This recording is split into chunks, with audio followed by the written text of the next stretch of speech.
hope for the offseason and into next year. 248-539-9797. Some ticket text before we get to AJ Hinch at 8:02. Texter says, need Mize and Olsen back in the rotation. That's from Will in the car. You're getting Mize. Mize on Friday. We'll get an update on Olsen here in a minute. That's been a concern, is like, how long can they do this bullpen thing, these group outings? Yes. I mean, the answer has been, like, the better part of a month they've gotten away with it. You'd like to know that you have reinforcements on the way. They do with Mize and potentially Olsen. That would alleviate some of the concern, because it feels like right now it's a very tight rope. If a guy has a bad outing and you have to empty out your bullpen and you only have 2 real starters, 2.5 to 3 real starters, you're going to run into some issues. But they've done a really good job walking that tightrope without falling.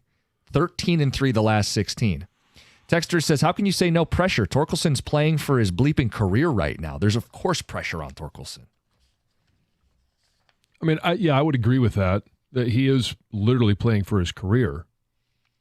We're talking about the Tigers, 5% playoff odds. September 8th can't get here soon enough so we can talk football the rest of the year. Insert Jared Goff drop.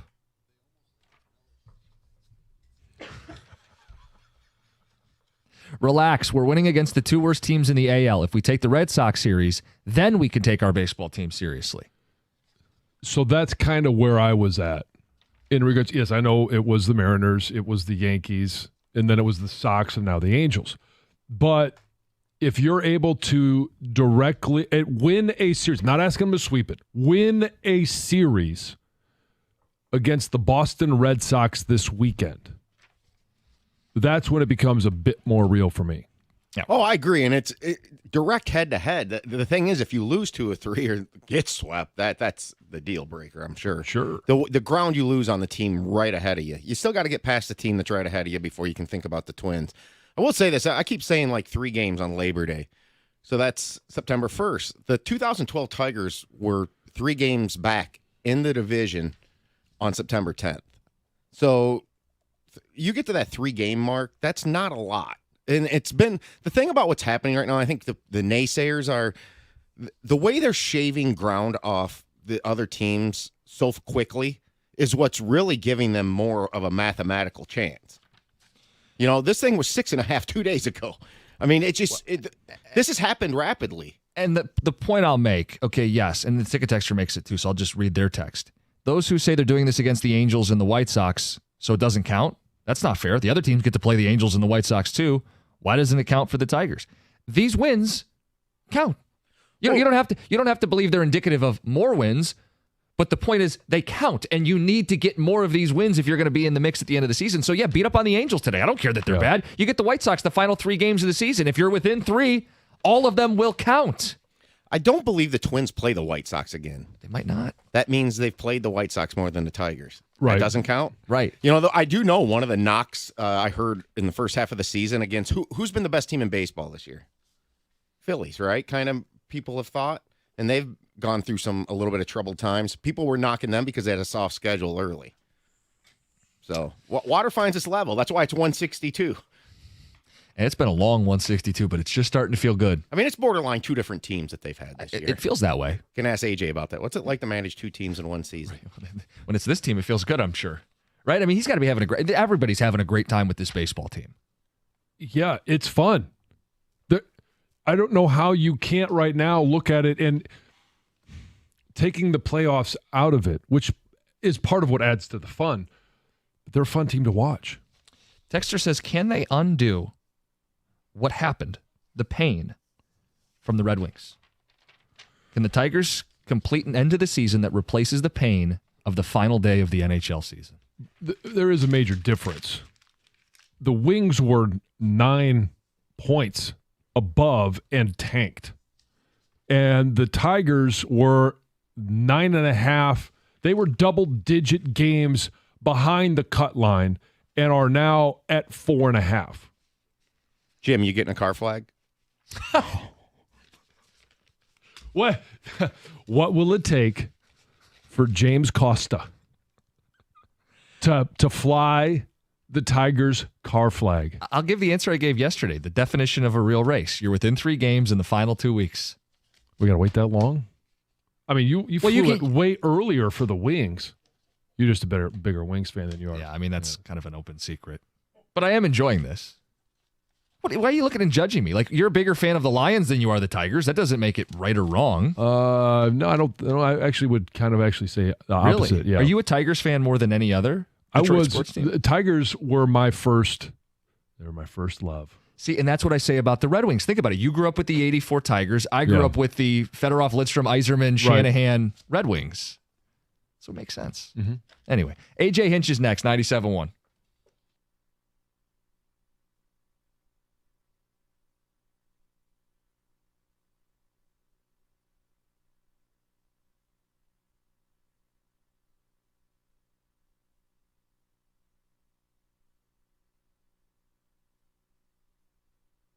Brought to you by Precision Garage Door Service of Southeast Michigan. A 2-hour rain delay, but they got it in and make it 6 straight wins for the Tigers as they held on against the Angels for a 3-2 victory at home. Kenta Maeda going over 4 innings, giving up no earned runs, and is enjoying all of the recent team success.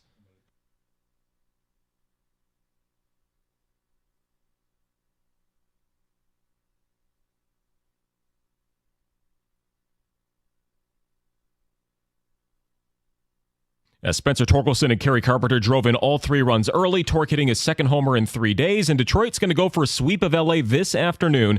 They also slotted Casey Mize into their rotation for tomorrow's game against Boston. He's eligible to return from his injury that day. Michigan Athletic Director Ward Manuel says of the NCAA investigations, "We're going to fight when we need to fight," during an interview with Michigan Insider. He also said when they break rules, they have to admit it and move on. And the Lions added a pair of veteran receivers to their practice squad, both 30-year-old Tim Patrick and 31-year-old Allen Robinson II, who's had multiple 1,000-plus yard seasons years ago with the Bears and the Jaguars. We'll see if he has anything left. They also decided on Jake Fromm as the practice squad quarterback. From the Corewell Health Sports Desk, I'm Chris Villar. For more, go to 97.1 The Ticket and Odyssey.com.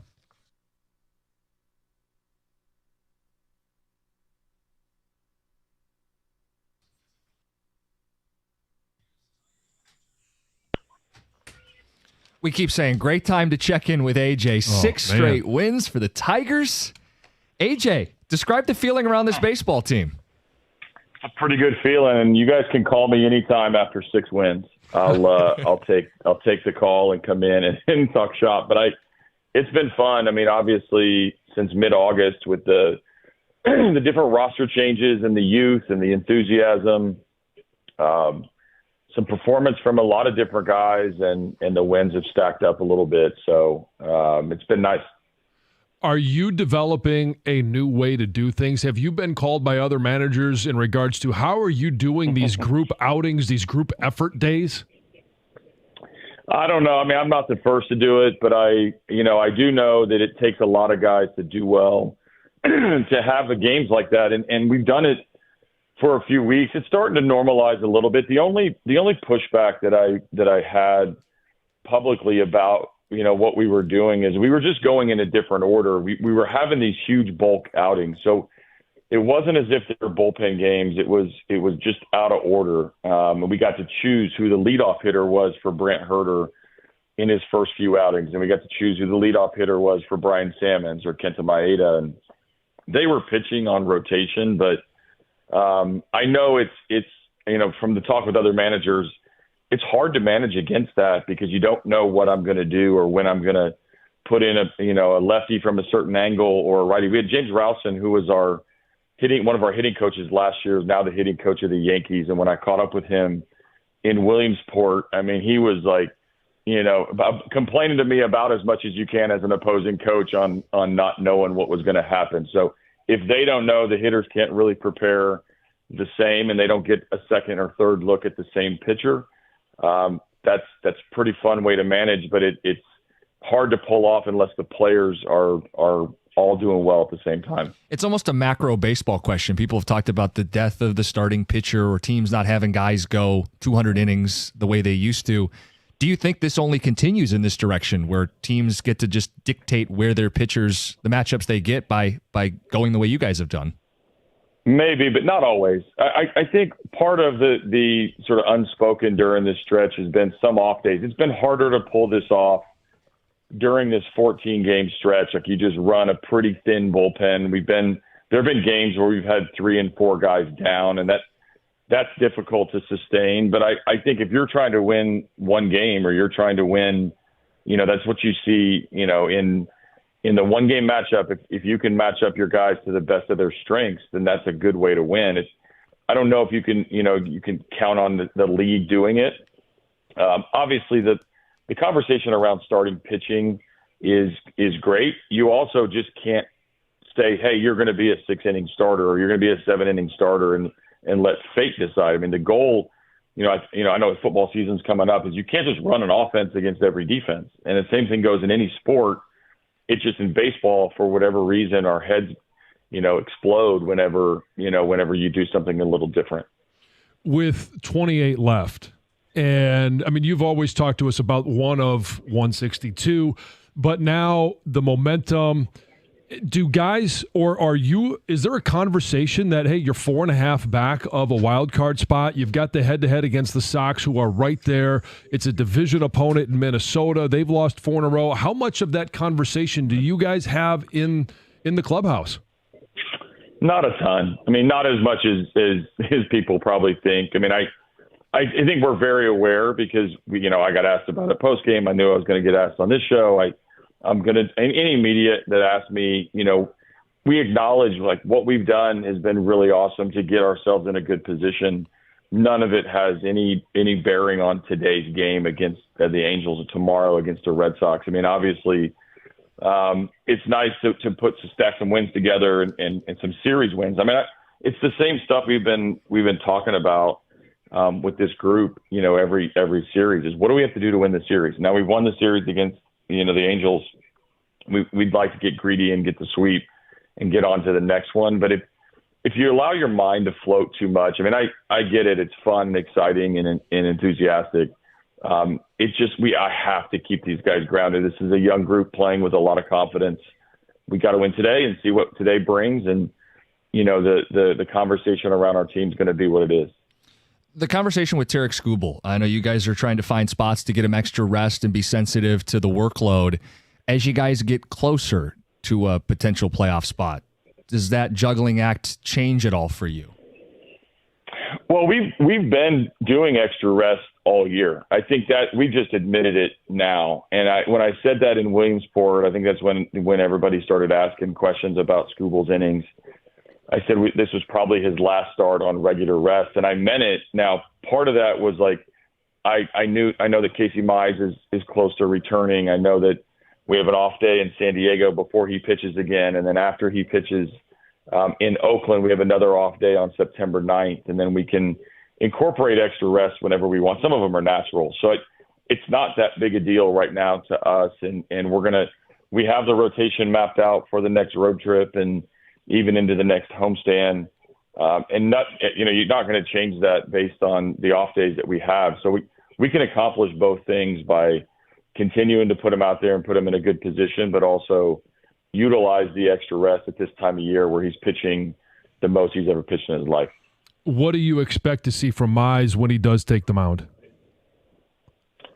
Well, I hope he continues the growth that we saw during his rehab. He worked hard on his slider and his split, and he had a couple runs cashed in at the end that we pushed him to the 5th inning.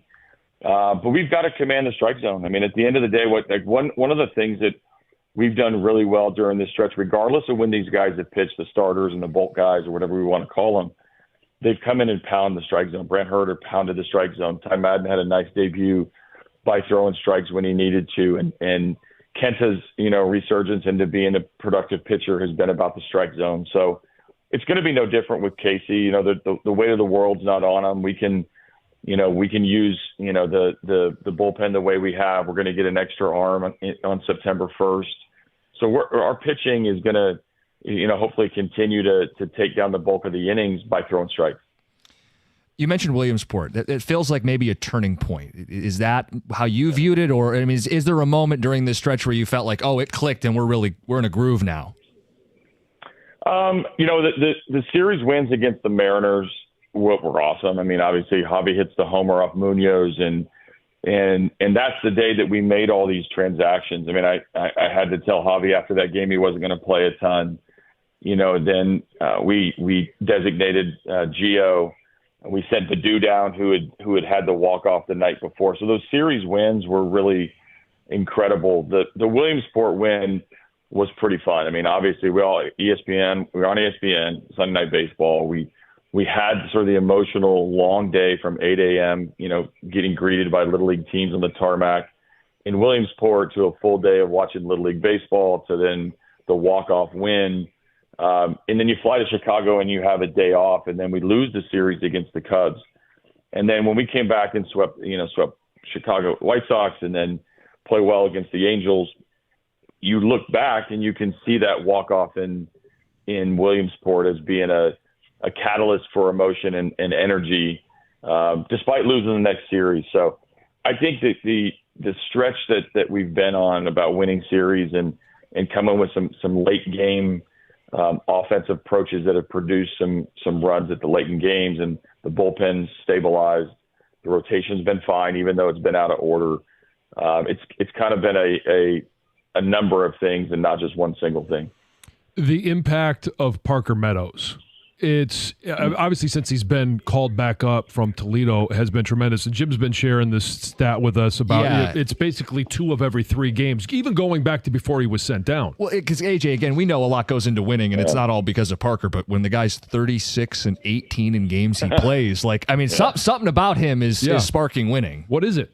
When I figure out that people are noticing is when I get asked when he has an off day. Like, this guy's been running all over the bases, all over the outfield. I give him an off day, and everybody's asking, "Hey, what's going on with Parker Meadows? Why isn't he playing?" Like that. That's almost like your arrival date as a player when people notice when you're not playing.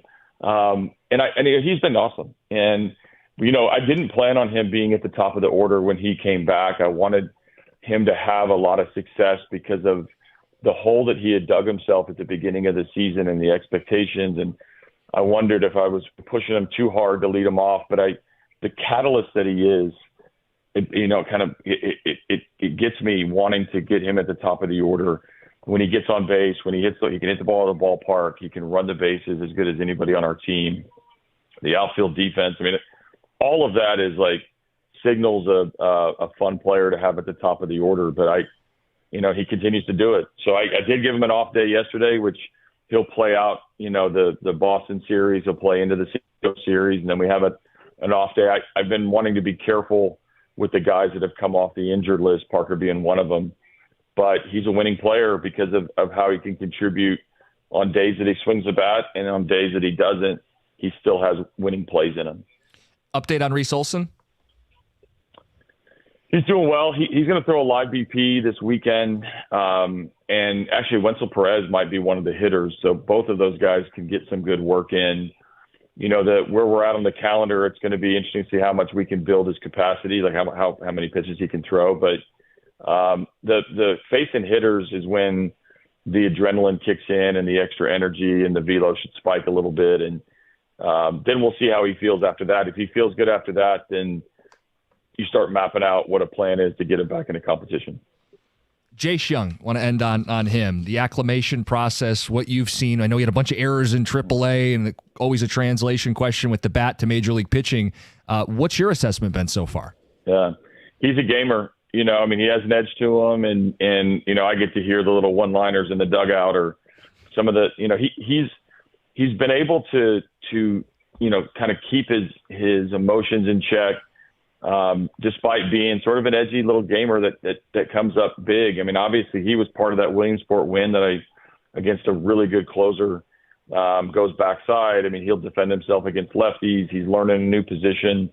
Joey Cora is all over this kid to every detail at third base.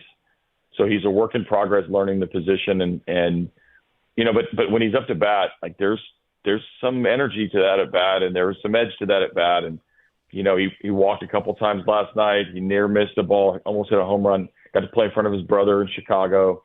There's a lot to like about Jace, and it centers around being a good baseball player and baseball feel and a competitive, some competitive juices. Jake Rogers said it best, don't let the Tigers get hot. You guys officially hot, winners of 6 straight. AJ, we look forward to the conversation before the season wraps up. Yeah, appreciate you guys. We'll see you later. Tiger manager AJ Hinch, it's 97.1. Tiger manager AJ Hinch, it's 97.1. Tiger manager AJ Hinch, it's 97.1.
We just got done chatting with AJ Hinch. Takeaways, John? It feels like he is right on the edge of telling us how excited he is, but more so about the players like a Parker Meadows. We didn't even get a chance to talk to him about Spencer Torkelson, Kerry Carpenter, Casey Mize coming back. Like he's right there and wants to publicly be excited, but then the manager takes over and he kind of goes back to it's one of 162. Can't get carried away. Yeah, can't get. But it's. But it's a juggling act because it's fun and he's immersed in it. He's the manager. He's setting the lineups. They're seeing results. These guys are delivering. And he's right. Like the whole group effort or, group outings, whatever you want to call them, it's not a new concept. They are, and he is just doing it better. And it's not very common that it works as well as it has worked. Well, and he's taken it to the extreme, too, right? I know the Rays are the first team I can remember, 4 or 5 years ago, using the planned opener. And it threw everybody for a loop. Wait, you're going to use a reliever in the first inning for only one or two? And the thought was, but I'm going to get the best hitters out of the way. Yeah. I'm going to set the tone for my bulk starter, as I think the term AJ used, the guy that's going to throw the bulk of the innings. You come in the second or the third, you face the part of the order that you feel like you can get in a groove against, and you dictate the matchups. Some teams would do this for a start because maybe a starting pitcher was injured or they, needed to cobble together something at the end of a road trip. AJ's doing it like the majority of games. So he's taken it to the extreme, and that's why I asked, are more teams going to look at this and say they're onto something?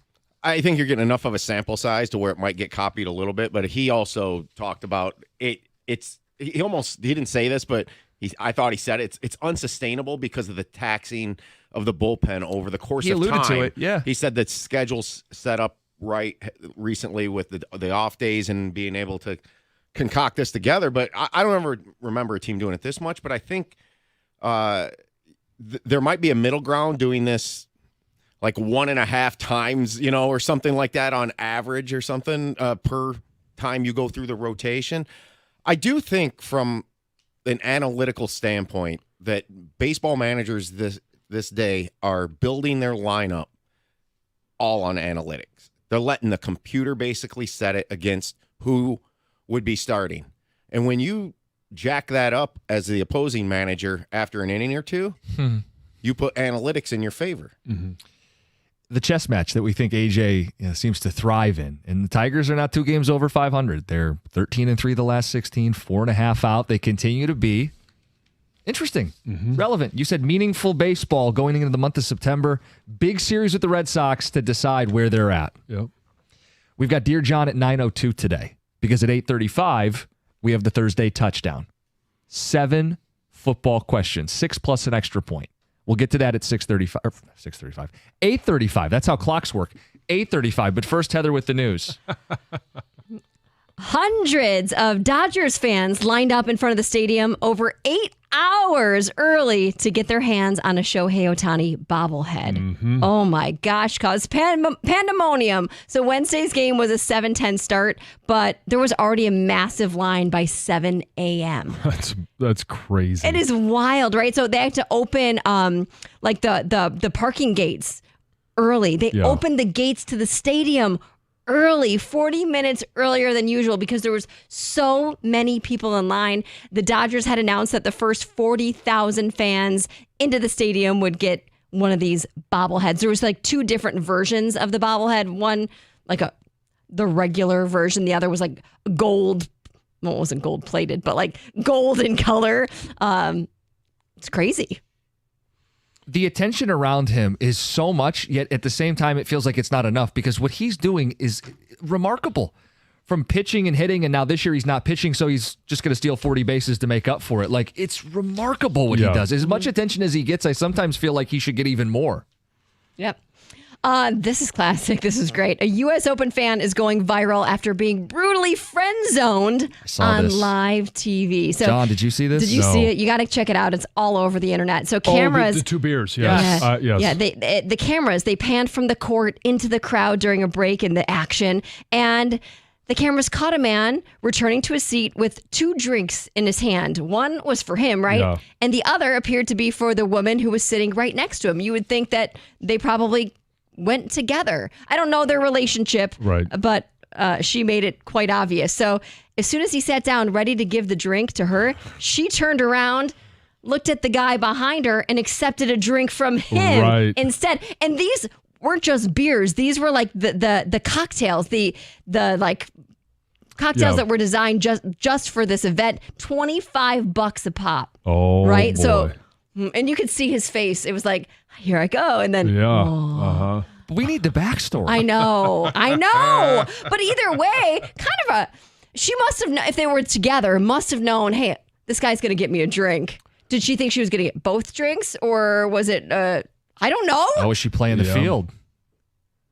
As many But free the- drinks as I can get. Maybe that's what she thought. Yeah. But I she mean, didn't take the and drink from his hand. No, the camera she- yeah, stopped. yeah, so yeah. The I don't camera know. stopped, so maybe she ended up accepting both, and she was Or she was double-fisted. testing him. Whoever can get the drink here first Is the guy I is the what I'm winner. going with, yeah. is the winner. So now the guy stuck double fist in these cocktails, sad by himself. I mean, I guess drink away, buddy. Hey. Drink your sorrows away. I don't know. Yes. A Monroe man had to be hospitalized this week after he was stabbed by a coworker. On Tuesday night, an argument between the coworkers escalated into a physical fight. One pulled out a knife, stabbed the other in the forearm. The stabber then fled the scene by the time police showed up. So who knows where he went. The victim was found bleeding with a deep laceration, had to be taken to the hospital. Now an investigation is underway. No word where these two actually worked or were they friends before. We need more backstory here as well, but still keep an eye out for a stabber on the loose. Football season is here, and it's time to tailgate. On Tuesday, Bud Light revealed a new line of college football themed cans that will be rolling out this fall. So the collection includes 26 unique designs representing schools from across the country. Unfortunately, there are no Michigan schools represented. Kansas State, Fresno State, Wyoming, Nevada, Missouri, Kansas, East Carolina, Iowa State, Oklahoma State, Maryland, Texas Tech, Florida, Oklahoma, Texas, LSU, Iowa, Kansas, and Kentucky. So No love for the mitten. no love for us. Post Malone just became the first person in music history, okay, to have a #1 on the top country album chart, a #1 on the top rap album chart, and a #1 on the top rock and alternative chart. Huh. Which is pretty fascinating. Yeah. The first person in music history to do that. Yeah, he's got the country hit that's Yeah. playing everywhere right now. Everywhere. I didn't realize. I had he some help. It feels like it's like built for like sports team montages. Teamwork makes the dream. Where Yeah, good for him. he's all over the place, Post Malone. Yeah. Sure is. All right, that's Heather with the news. I want to give you a little bit of a teaser for Dear John at 9:02. Oh, please do. We have tailgating. Oh, one of my favorite topics. We have skipping a Labor Day cookout, Uh-oh. a travel disconnect, and the red flag at the grocery store. It's at 9:02. Football questions next. It's the Thursday Touchdown 97.1.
piecing together some of what Brad Holmes said today at the podium. I think he's wrapping up or has wrapped up. Let's get a couple of those things out to the people before Dear John. That's at 9:02. I'm seeing some of the beat writers tweeting quotes, John, and this might be my favorite. Question to Brad Holmes. What are your expectations for the season? My expectations? Win the Super Bowl. Not exactly bashful there. No. And he shouldn't be. Brad Holmes, every agent of a receiver wanted to send their players here. Talking about the opening that they had. Yeah. And I get why. Sure. But I also think if you read a little bit further into that, yeah, you're hoping that the guys that are on the practice squad will be elevated and will contribute, but it also doesn't mean that those are the guys. On Hendon Hooker, he's wired right. Yeah. And I listened to a couple of the quotes that he had, the sound bites of, hey, when, at his first stop, he had to compete to be the player at Virginia Tech. Yep. And then he entered the portal, ended up at Tennessee, and had to compete. Now he's competing for the number 2 spot. He's competing to get better, and the more reps he got, the better he got. He's a guy who I thought was really coachable because he had a quick release. Footwork was good at Tennessee.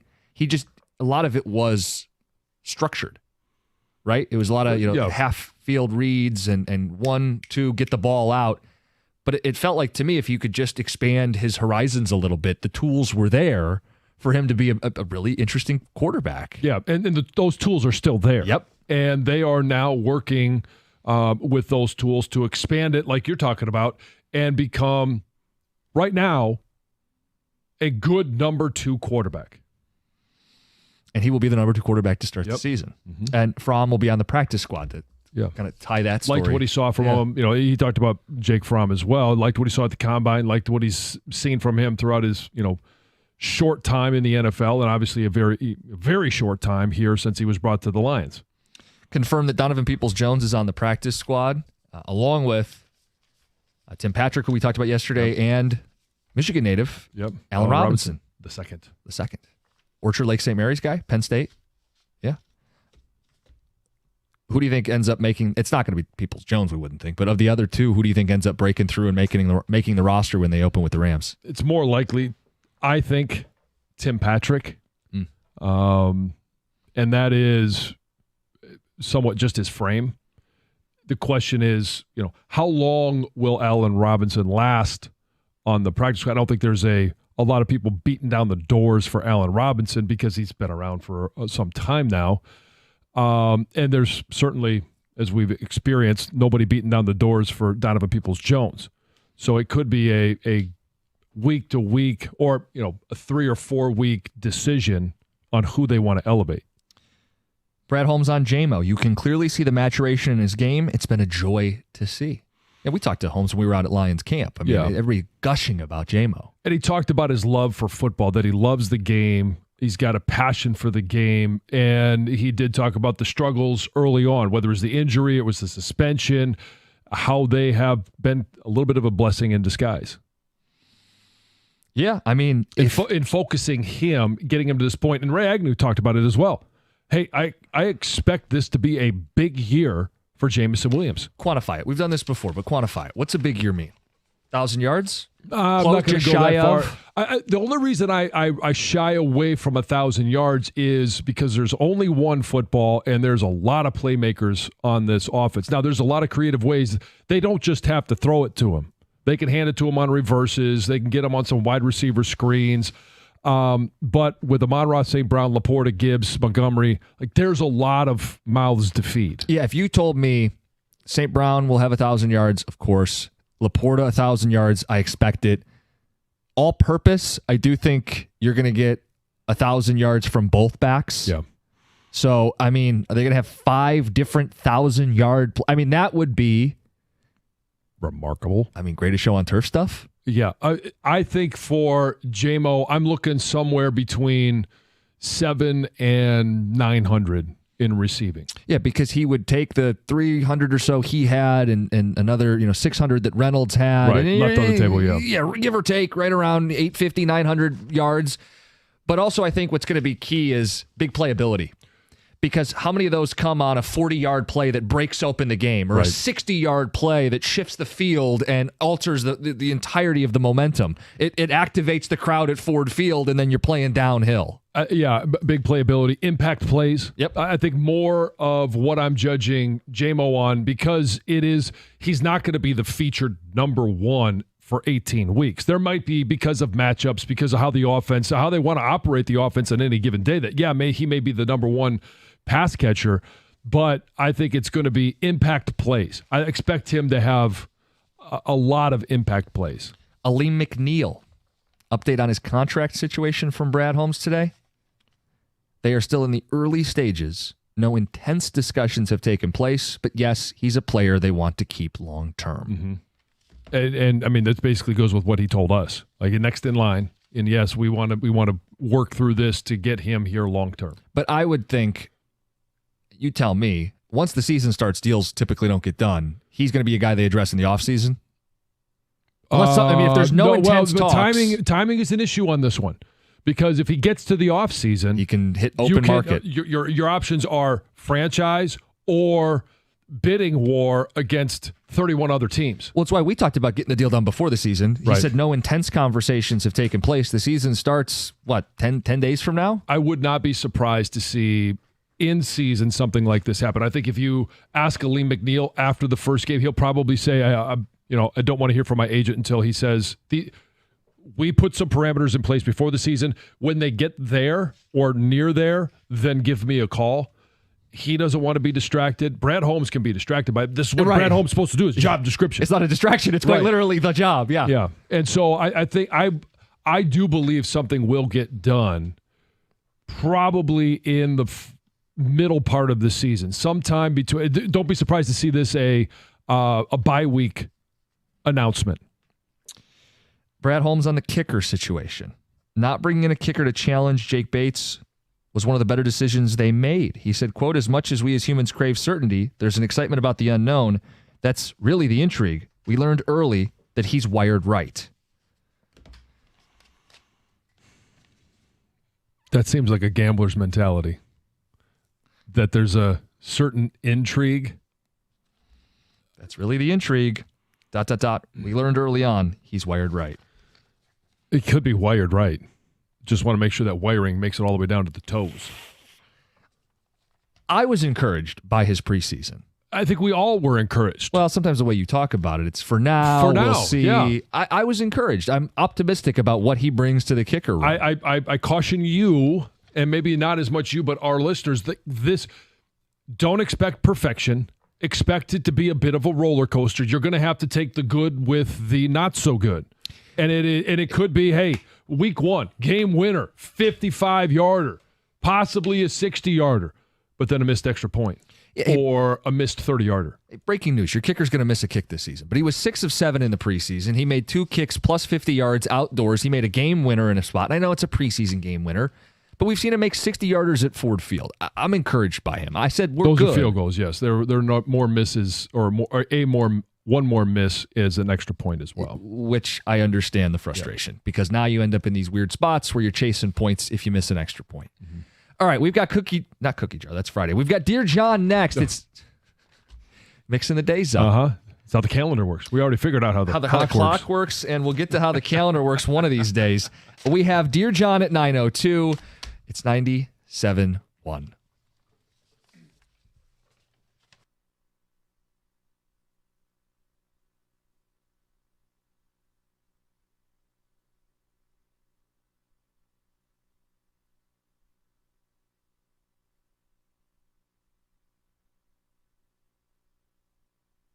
Lions GM Brad Holmes took the podium this morning to discuss how he constructed his 53-man roster and practice squad this week, going over some of the challenges in those decisions.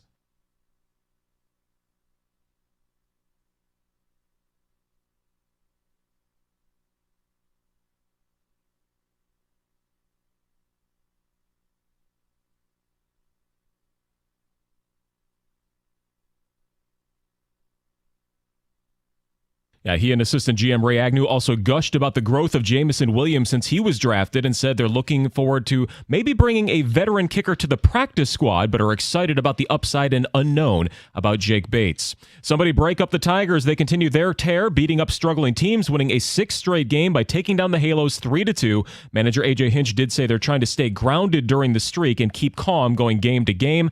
Detroit 4.5 back of a wild card spot with a month still to play. They're 8 back in the AL Central and going for a sweep of LA this afternoon at Comerica Park. And high school football ready to go around the state today. The Prep Kickoff Classic beginning at Wayne State, featuring Davison versus Warren De La Salle and Southgate versus Trenton. Also the Vehicle City Football Classic in Flint. New Lothrop versus Muskegon Catholic Central, and Grand Blanc versus Muskega Mona Shores. And Central Michigan football, they open their season against Central Connecticut in Mount Pleasant at 7 o'clock. From the Corewell Health Sports Desk, I'm Chris Villar. For more, go to 97.1 The Ticket and Odyssey.com.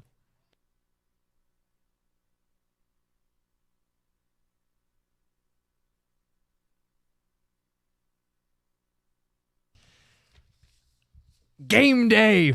Fire up. Football is back. I have a bet that I'm excited to share with the people before the hour ends. $9.50, a degenerate Thursday bet to welcome back college football. No, it doesn't deal with my Chippewas. First, it's Dear John.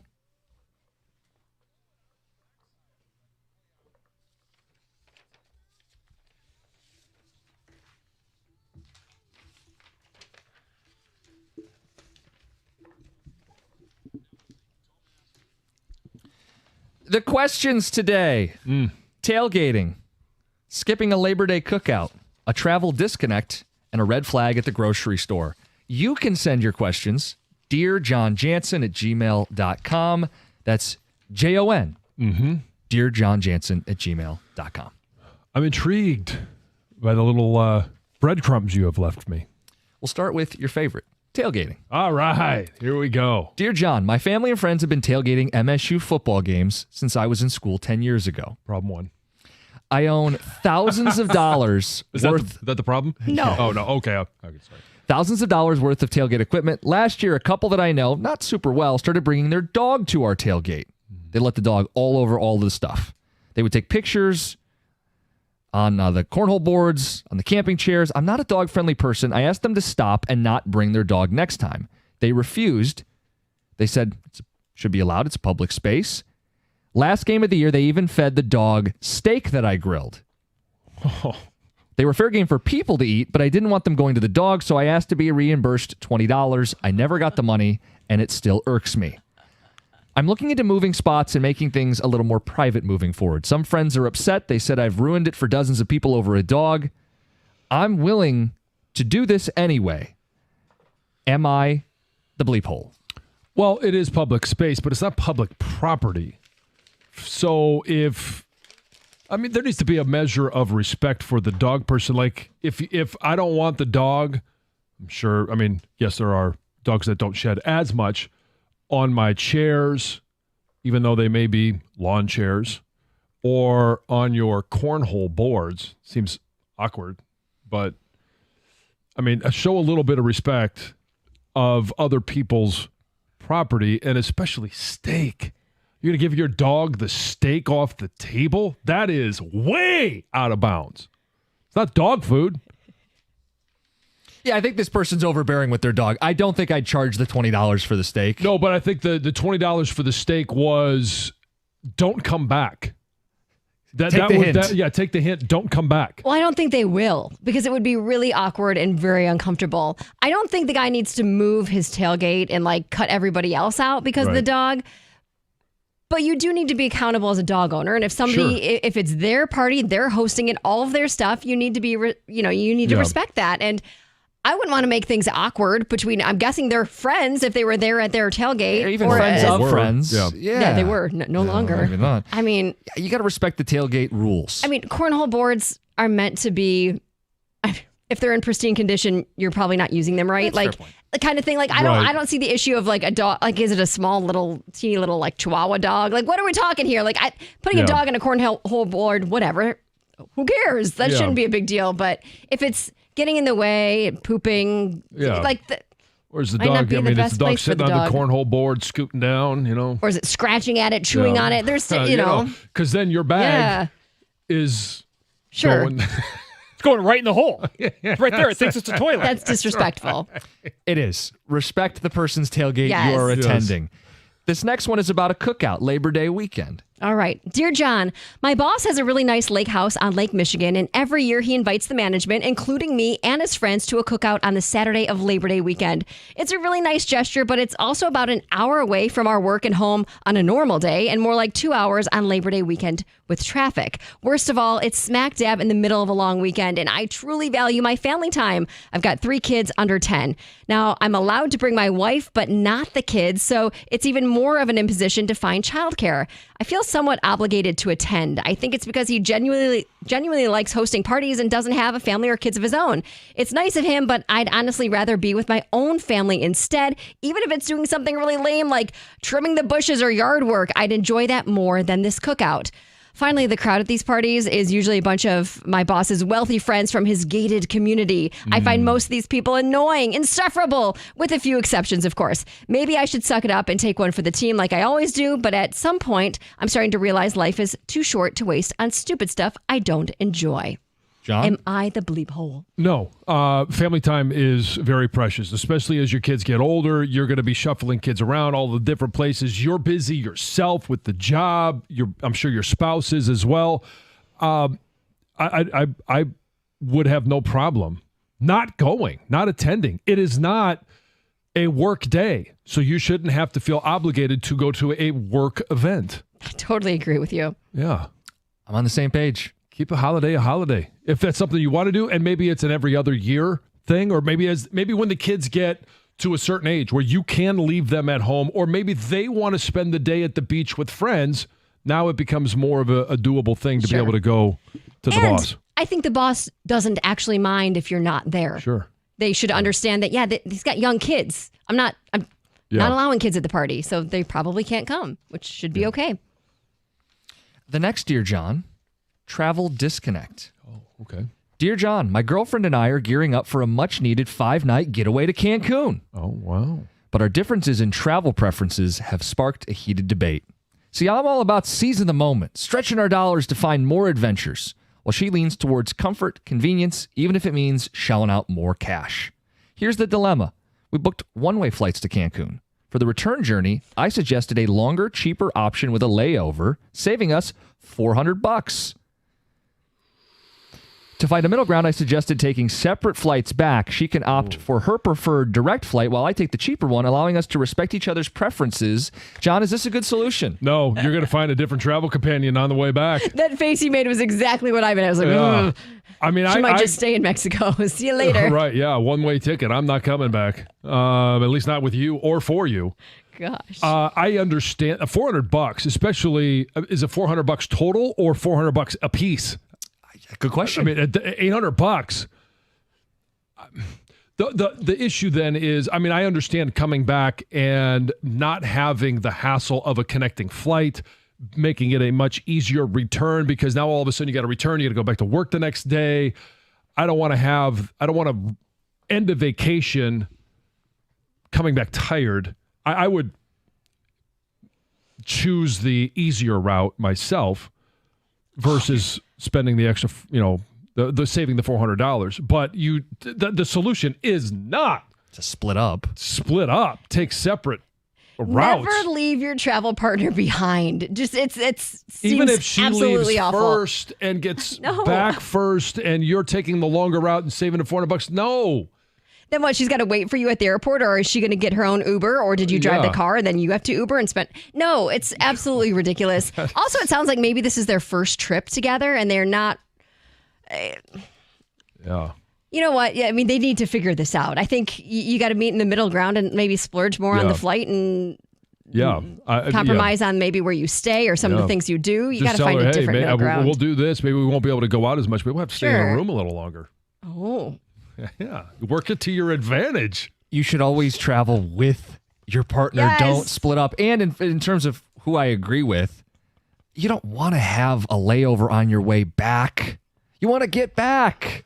Spend a little extra money for the things that add convenience to your life. Yeah. I agree.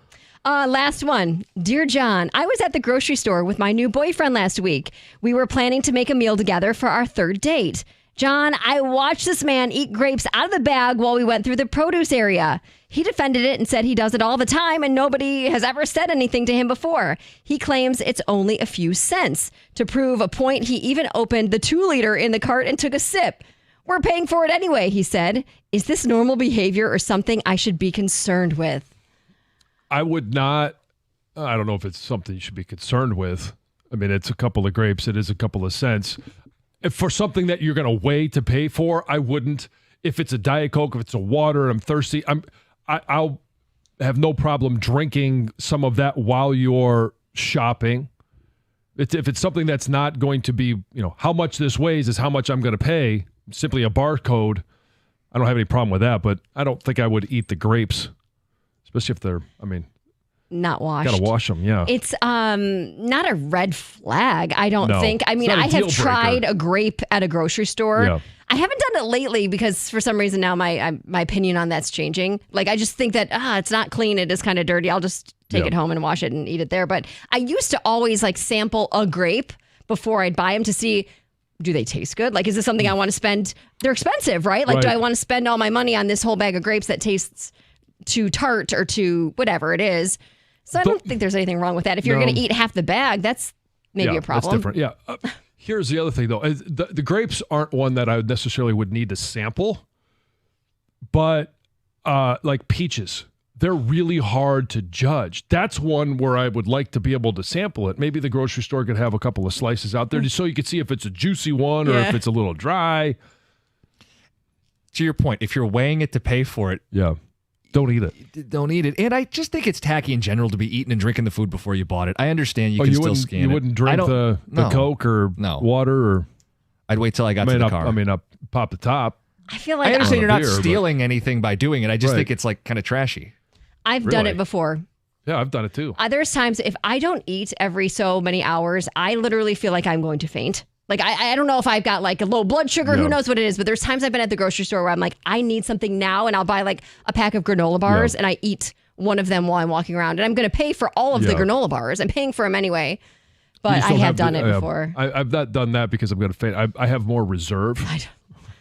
When I get hungry, I have to eat right away. Oh, you become one of those people. Oh, because I literally feel, it's not the hangry. I literally feel like shake. My hands start to shake. I feel like I need sugar or something to eat. I get energy. Yeah. And that is Dear John. Let us know. AJ Hinch coming up at 9:35. It's 97.1. And we talked about things coming up. Back to school, football, high school back tonight, tailgating season. We just talked about it. Let the good times roll at Moran Chevrolet, where GM employees and immediate family members get a great deal. You can lease a 2024 Blazer EV RS all-wheel drive. This is the A-lister of SUVs, starting at just $296 a month. That's $999 down, and it's at Moran Chevrolet, where you always get the best price, period. Moran has shipments arriving daily, so you want to get that A-lister of SUVs, that Blazer. They're going to have the vehicle you're looking for. Score your best deal at moranexpress.com or check them out in person on Gratiot north of 15 Mile in Clinton Township. Chevrolet, together, let's drive.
What's your favorite Tiger stat? That it's 6 in a row, that it's 13-3 the last 16, that they're down within 4.5 games of a freaking playoff spot? Like, John, we've been throwing a bunch of stats at people today. Oh, yeah. Parker Meadows, they're like 36-18 when the guy plays. I mean, I think that's the most fun one. it's absurd in a great way. Sure. All this kind of feels absurd in a great way. Like, this team shouldn't be here, but they are, and that's kind of the fun of it. And just keep playing make-believe and pretend all the way to a playoff spot. I'm not going to complain. And if they fall just short, I think it's everybody's right to be disappointed, but if it sets them up, puts ownership in the front office Put them in on the hot position seat to a little spin, bit to yeah. do something, that would be a good thing too. Add. Please. AJ Hinch coming up at 9:35 this morning. Some reaction to Dear John. Says, guys, it's all well and good to eat something before you purchase it, but what happens if your card doesn't work? What if you don't have cash? You've already eaten some of it. Now what do you do? I mean, that's on the store. If Yeah, they're not accepting taking my card, card. then that's their problem. Yeah. I mean, I When you have say money. if your card doesn't work, like Oh, it's, well, if my card doesn't work, then that's on me. If I'm like, don't have any cash in my and you've eaten bank two, account. and you've eaten 2 granola bars and a handful of grapes or a peach. Yeah, but you're not going to do that with insufficient funds. Well, people don't plan on going shopping with insufficient funds. That's their point. What? Your card gets declined. It Then could here's like an a fraud IOU. issue, and okay. I'd have to pay them back. I mean, it wouldn't happen. I think their Right. point is just eat it after you paid for it. I do get that, but I'm telling you, Yeah. there has been moments when I have needed food at that exact time. If it's not weighed and measured, and it is one that is, it's packaged, you're going to be the same price no Right. matter what. Go for it. 248-539-9797 says, depending on the crowd with the tailgate guy, you could find higher quality cornhole boards. Some go for $300 to $500 for quality. So I think he's talking about the dog that was scratching stuff up. It didn't say the dog was scratching anything. It said the dog We just assumed. sat on them to take Yeah. pictures. But cornhole boards are meant to be outside. Well, and they are, be but not have to played with. dogs' butts. on No, 'em. or they shouldn't. No, they're not meant to be chewed or. Yeah. Yeah, the butts, I guess. But that really, I mean, they're going to get dirty. As far as the travel goes, it says always fly direct. I was going from Detroit to St. Louis. Wife can get a ticket for $150 cheaper if we lay over in Philly. Makes no sense, but okay. Got to Philly. Weather was dicey. Flights got canceled. I waited 10 hours to get another flight to St. Louis. Never again. Always pay so you don't have to go with an extra stop. Yeah. I mean, unless it's an exorbitant fee, which it's generally not. In fact, layovers are usually quite a bit less. Mm-hmm. Yeah. I don't, Again, it depends on your financial situation, but if you can fly direct, it's a game So much changer. easier. yeah. And we fly out of Detroit. We got a Delta hub. I mean, you can get a lot Yeah. of places Mm-hmm. direct. You don't have to skip around the country. You can get to most Right. places. All right, we've got AJ Hinch at 9:35. I've got a text to share. Oh, you have a text. Yes, yes. My friend brought his cat to a CMU tailgate. It jumped on our table of food, and its tail got in the bowl of guacamole. Should I ban him? The cat or the person? Well, I think it starts with the cat, but it quickly translates to the person. If someone said, "I don't want your pet at my tailgate," I would respect that. Okay. And I think that was the point of that Dear John was the guy's dog was kind of having his run of the place. Your dog's not welcome. Just don't bring the dog Yeah. next time. It's not your tailgate. I agree with that. You have to be respectful. There might just be a broader question for John. Do dogs belong at tailgates? We have people that live in the neighborhoods that surround and they're going for a walk. They walk through the tailgates. I have no problem with dogs showing up at the tailgate. We've had them show up at ours. Okay, I don't want the I dog- thought you might not like it. No, I don't want the dog jumping on me. I don't want you feeding the dog our food. Steak, especially. Yeah, especially steak. If you need to, if it's hot, you've got one of those portable dog bowls that you want to pour some water in. Take some ice cubes. That's fine. I think it's great. I love the community aspect of it. I just don't want your dog, jumping on our chairs or anything. I think you have to know your dog. Mm-hmm. If your dog is well behaved and can handle a situation like that, bring the dog. If your dog is wild and rambunctious and uncontrollable, don't bring your dog to Right. an event like that. Yeah. Right? And I think some common sense too. Don't feed the steak to your dog.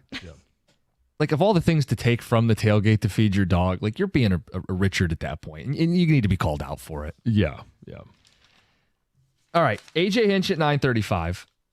A degenerate bet for college football's return. We'll get to that at 9:50. First, Heather with the news. This is kind of cool. Yeti and Liquid Death have teamed up to create a coffin cooler just in time for spooky season. So on Wednesday, the two brands announced that they're collaborating on really what can only be described as the most sinister cooler you've ever seen. And it is literally a casket cooler. It is life size. It's bright white. And other than two small logos on the front, like it looks like a real casket, but it is insulated. It's lined with their triple foam cold cell technology. Without ice, it's big enough to hold 378 beers. Wow. The thing is massive. It weighs like 85 pounds alone without ice in it. It's huge. The thing is, though, is if you want to get your hands on it, you're going to have to pay a lot of money because there is only one of them, and it's going up for auction on Liquid Death's website. I just went to the website, and it was the current bid was at $37,600. Wow. It's cool. I got an email from Yeti about this. I was reading about it. Yeah. But that's a company that's going to buy that. That's insane. Yeah. It is cool, especially if you host like a Halloween party. It's sweet. But so there's a kindergarten teacher in Illinois that is trending on TikTok after sharing a video about an unpopular opinion about birthday cupcakes at school. So in the video, the teacher explains why parents should just stick to simple, easy, store-bought items instead.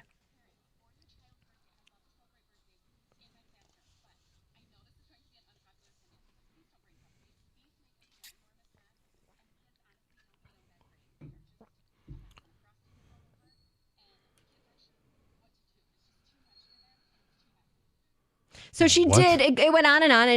It's too much for them. I totally agree with her. So she did.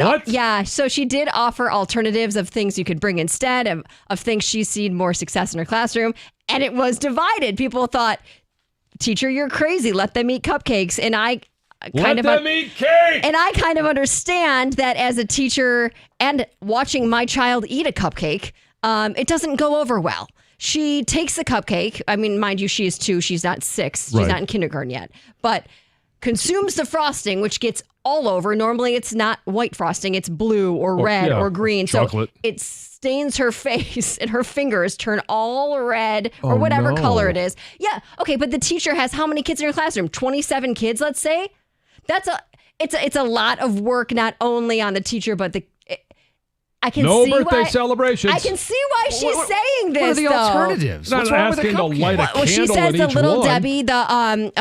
She talks about the cosmic brownies are a great option that you can bring. Instead, they're like a chocolate coated with the chocolate chips. So she doesn't want icing. That's what she wants. Yeah. She wants kids to celebrate birthdays and have a nice treat, but she's saying cupcakes in particular. She is saying let's stay away from because they're messy. They're hard for kids to eat, and they don't really consume them. They eat all the frosting and then they're like, no, I don't really want this cake, and then it just crumbles all over. I bet it sucks to go to her house at Halloween. She probably gives out pencils.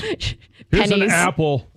Look, here's what I'm getting from this. And John and Jim, like, you are so against this take, and Heather is agreeing with this take. And what people have said about you, John, and why I agree with Heather here is Heather's played the game. Much like you and your football takes, yes, I have. Heather's played the game. I sure have. That's my why I respect mom was her an elementary school teacher. I would find it and she is one that would hand out pencils at Halloween. Calling you out, Mom. I mean, I get but usually she didn't have an issue with birthday celebrations and cupcakes. The issue is not the celebration. It's the cupcakes. It's just the cupcake in general. Hey, breaking news. Kids are going to make messes. Yeah. I mean, I'm not going to disqualify an easy option for parents to bring, which are cupcakes. When I saw this, I was actually surprised that kids were allowed to bring cupcakes because now usually you can't bring in any like home cooked meal. It has to be a store-bought, prepackaged because nut allergies. Yes, all of the allergies that are So the point the teacher is making is that there are other easy options. Yeah, here's a granola bar. Have a great time. Cookies, donuts. There's a lot of Get in the other package. Yes. God. My goodness. Yes. My gosh. Here's a lollipop. It sounds like her kids would enjoy that more than the cupcake. You So- don't Oh, even no. have to cut Jim's grass for it. Right. Thank you for that. Yeah. It sounds like it's not her kids. It's her herself. Oh. No, she said that the kids don't even eat them anyway. That they don't know what to do with these big cupcakes. That we have a societal problem if we have a 6-year-old that doesn't know what to do with a cupcake. Well, when These are the I'm learning guessing moments. When do you learn how to they're eat a little cupcake? kids. Oh, They what know do how we to do eat with one, the but if they're a cupcake? big cupcake with a ton of Open frosting, your mouth. you literally can't take a big bite of it without fitting the cup. Heather, there are tricks. You cut the bottom of the cupcake, you put it on Okay. the top, you learn. Have That's you what you're ever been supposed in to a room learn. with 27 6-year-olds? Never Yes. voluntarily. Cut it on your own, teaching them and taking time to go through and cut all of their cupcakes into half or into 4. I'm just telling you, I understand where this woman is coming from. Kids only eat frosting. I'm They t- don't eat the cake part. That's She fine. could teach them. Do her job. Teach them. Yes. Does she think she's doing a good job? You can ask her that, John. I will. If she would like to call in. How would you assess your performance? Are you doing a good job? That's Heather with the news. AJ Hinch is next, 97.1.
Hey, you've heard us talk a lot about America's #1 sportsbook. That's FanDuel. Well, here's something a little bit different this year for you over the next month or so. Now through September the 22nd, all FanDuel customers can bet $5 and get a 3-week free trial of NFL Sunday Ticket from YouTube and YouTube TV.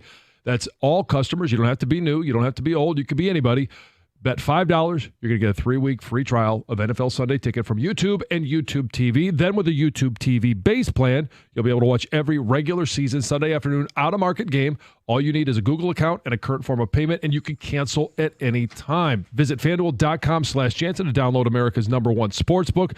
You must be 21 or over and present in Michigan. Full price of NFL Sunday Ticket will be automatically charged seasonally after free trial. No refunds, terms, restrictions, and embargoes apply.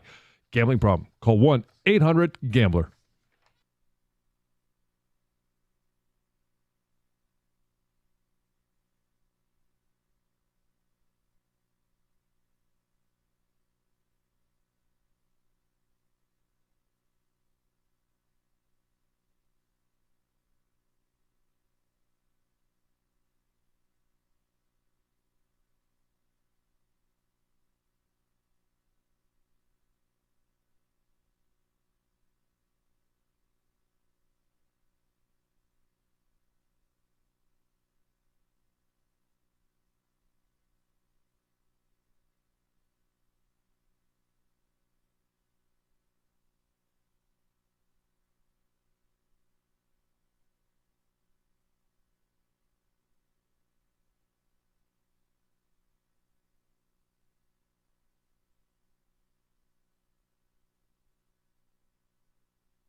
We have some ticket text, people weighing in on the cupcake debate we stumbled into.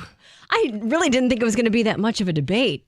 I didn't know you'd be so passionate about it, John. About cupcakes? You Well, didn't think I'd be passionate about cupcakes? I knew you were passionate about cupcakes, but about the topic of having them as a school snack. T-shirt, just to reset for people, said don't bring cupcakes in. They're messy. Her kindergartners make a mess. They don't really eat the cupcake. They just get Frosting everywhere. all over. Yeah. Texter says, I'm 21 and I still make a mess with cupcakes. I agree with Heather. It's Eladio in Wyandotte. Ticket texters say, Costa and Jansen, you guys are being tools about the cupcake thing. Teacher doesn't have an issue with celebrations, but the cupcakes are messy. Have Costa teach his cat to eat cupcakes, and then we can hear his opinion on this. Well, cats are supposed to be smart. How to eat a cupcake at 6 years old? Shove that thing in your face. That's how you eat it at any age. Yes. Exactly. Yes. I'm a grown adult. I can't eat a cupcake. You don't even need to making- use hands. No. Children are dirty little cesspools. You want to send cupcakes? You bring them in and clean up the kids when they're done. Teachers are not your cleanup crew. Dave in Ann Arbor. Wow. It's a total mess. The teacher's the one who always has to clean up floors, tables, chairs, etc. Yes. I agree with everyone. Except John. And you, Jim. You were more on John's side, too. Oh, I'm on John's side. Bring the cup. What age are you allowed to bring cupcakes in? Well, you're still allowed. You're always allowed. I'm actually surprised that the school allows a home-cooked cupcake because now with allergies and things, it's usually you need to bring like a prepackaged snack. Let me rephrase. What But- age can a child handle a cupcake? Because Yeah. in kindergarten, apparently, they can't handle a cupcake. Well, it sounds like never. I mean, a lot of people said grown-ups they're can't. adults and they can't handle it. So Guys, just do the little trick where you maybe the take little the mini bottom off. cupcakes. The little mini cupcake, they're Yeah. amazing. Bite-sized? Yeah. Yes. Anyway, before we get to Doug, and we do want to challenge Doug. We got into a bit of a sticky situation earlier in the show. Speaking of messes, Yes. we said the 2 Grand Slam This was our cupcake. was, and we don't normally say this. It was there. You said it was easy. It was gettable. Yeah. We said, hey, you might want to be listening. If you're a big sports fan, you got a chance to win a bunch of money today. And then the guy struggled. He passed or missed the first 6 questions. He got only 3 right. And you could feel the despair in each passing moment. So I'll trust Doug's judgment when we get him here in a second. John, I have a pick for tonight's college football. Oh, you do? I do. All right. And this will be one of the games we chronicle and cash the ticket. But it's tonight's game. I don't know how quickly Evan's going to turn everything around, and I want to give people a chance to play along with me. As always, these aren't guaranteed winners. We never promise a guaranteed winner. But I'm excited to bet against Colorado. You know what? You're not the first person that has said this to me. I have run into a number of people over the last 2 or 3 days. Smart people? Smart people, yes, who have said not only. So what's the line? It's 10. Plus 10 points if you take North Dakota State traveling to Colorado tonight. So a lot of people think they're going to win outright. And that's what's scary about this. Right. It's almost a little too popular. But Colorado's public. Like if you look at the bet data, most people, and this is true last year, they can't get themselves enough prime and the glitz and the fun. Right. And they got a Heisman Trophy candidate at quarterback and corner/receiver. Yeah. Here's the problem. They're shuffling out the entire offensive line again. The defense was terrible last year and really relied on turnovers. North Dakota State is going to pound a rock. They're not going to turn it over. They're going to possess the ball, and you're getting 10 points. I will take that over Coach Prime all day. North That Dakota one- State in the points. Tonight or tomorrow night? I think it's tonight, right? Tonight? Thursday night, yeah. Oh, let's go. I know, baby. It's back tonight. You got Minnesota, North Carolina, John. Yeah. Little Big Ten flavor. Yeah. We got Maction My chips are in action. tonight. Central versus Central. Yeah, Central Connecticut State. Central Connecticut State. Powerhouse. They come into Mount Pleasant. Kelly Short Stadium. Raucous environment. Excited. Hey, just make sure you have a valid sideline pass. Always important. Yes. We have Doug Carr standing by, Comerica Park, Gate A. Doug, what's up? I never expected to be down here when there's playoff fever in the air. And there is playoff fever in the air. I can't wait for the baseball playoffs. Can't wait to do shows down here during October. You are all in. Yes. Oh yeah, I'm all in. So, I mean, Damn what right I'm all is, in. I don't know, other than the, leaf blowers and those that are manicuring the outside of the stadium, are there actual fans walking around right now? And what is the environment? It looks like some Angels fans and a mom and her daughter, Tiger fans. But it was a bit of a stretch to say there's playoff fever in the air. Yeah. I am feeling playoff fever. I have been bit by playoff fever. So, yeah, I'm excited. Last night when the Tigers were delayed, I did what you do. I started watching the Toronto-Boston game. And then I was monitoring Minnesota and Atlanta on my phone. And of course, very pleased with what the Tigers did. Yep. Doug, will you help us out? Because the audience accused us of setting up a listener for the 2 Grand Slam, setting them up to fail. We haven't done this with you guys in a little bit, but can we play the 2 Grand Slam with you and just use you as the guinea pig? All right. Let's go. Here we go. Ready? Where did Caleb Williams play in college before USC? Oklahoma. The Arizona Wildcats football team is in this conference. Big 12. He played Coach Herman Boone in Remember the Titans. Oh, what's his name? Are you serious? That's at Washington. That's at Washington. The main campus of the University of Oregon is located in this city. Eugene. Where did Kirk Herbstreit play in college? Ohio State. Who is the head coach of the University of North Carolina football team? Mac Brown. Matthew McConaughey got his bachelor's degree from this university. Texas. What is Matthew Stafford's real first name? John. What position did Dan Campbell play in the NFL? Tight end. Will Howard is the projected starting quarterback for this college team. Ohio State. Easy. Yeah, it was easy. Yeah, he got them You got all. all 10. Nice job, Doug. Did I just win $2,000? Yes. Check is in the mail. Hell yeah. It's so funny. I seriously blanked. I can't believe It's it. the guy. No, It's I swear to God. Because you guys know my pattern. I feel like you did this. I literally blanked. I was like, oh, the guy I always say. And Have you seen Remember the Titans? I have seen Remember Okay. the Titans. Yes. I have seen Remember the Titans. So, You made us Yeah. feel better. I think that was pretty easy. Yes, thank you. Well, what's Confirmed. Look, it was a bunch of college football things, man. I'm ready to go. I got so much trivia for John. I can't wait. Oh, for I'm Saturday. studying. I am can't wait. studying. I got so much fun stuff. And hopefully it's a game where we are forced to get into the trivia. I hope so. Yes. Right? Get into the depth chart and get into the trivia. I mean, look, we'll get into Fresno. I know we're up against the clock. But, yes, I'm ready for college football. And tonight I'll have 3 games going at once. Go B1G. By the way, we asked a question real quick. I just want to ask you guys. Yeah. When USC plays LSU on Sunday, if it was Wisconsin LSU or Minnesota LSU or Penn State LSU or Rutgers LSU or Iowa LSU, I'd be rooting for the Big Ten team, no question.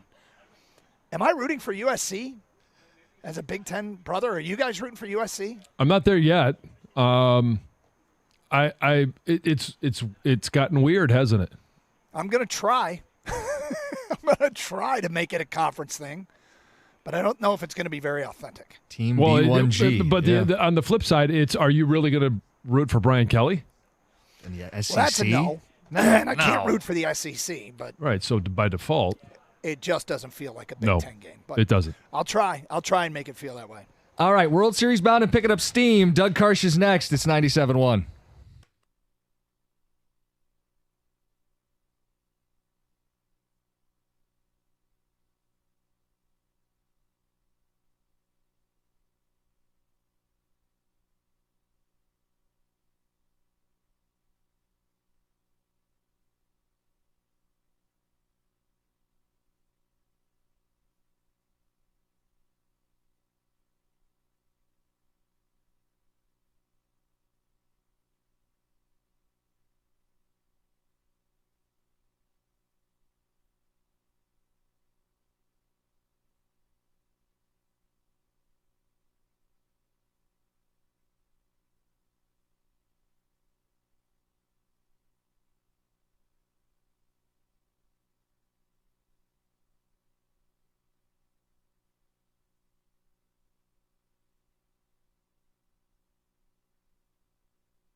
Gators off today. It's the Carson Anderson program, and honestly, I am pretty fired up about what the Detroit Tigers are doing, and it's still going to take a lot of heavy lifting. On a very serious note, it's going to take a lot of heavy lifting, but it's not impossible given what they've done already.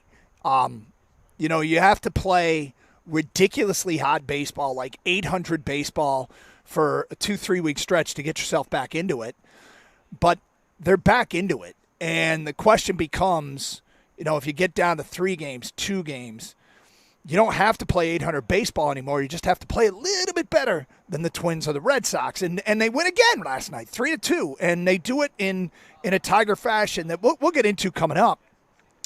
But, it's really funny because we asked the question yesterday when they were 5.5 out if people thought they were in a playoff race. And the no's had it. And we joked, what happens if they win tonight and Minnesota loses and we do the same poll tomorrow? Well, that's what we've done. 24 hours later, virtually the same question. 1 game later, 1 game better, 1 game closer. Are you processing this team as being in a playoff chase? Is your state of mind with the Tigers, I am watching a team fighting for a playoff spot, and it's not just miracle wing and a prayer stuff. It's they're going out and earning it. And I know much has been made about who they beat. They beat the White Sox and the Angels, 2 terrible teams. But it's important to remember that the teams ahead of Detroit have already feasted. Many of them have already feasted on the White Sox and the Angels. Detroit is getting a chance, or is taking advantage of that chance. Minnesota has no more games against the White Sox. Boston, unfortunately, has 3 more games against the White Sox. But so does Detroit. Detroit has 3 with the White Sox. They got 3 more with the A's. They got 3 more with Colorado, 3 more with Tampa Bay.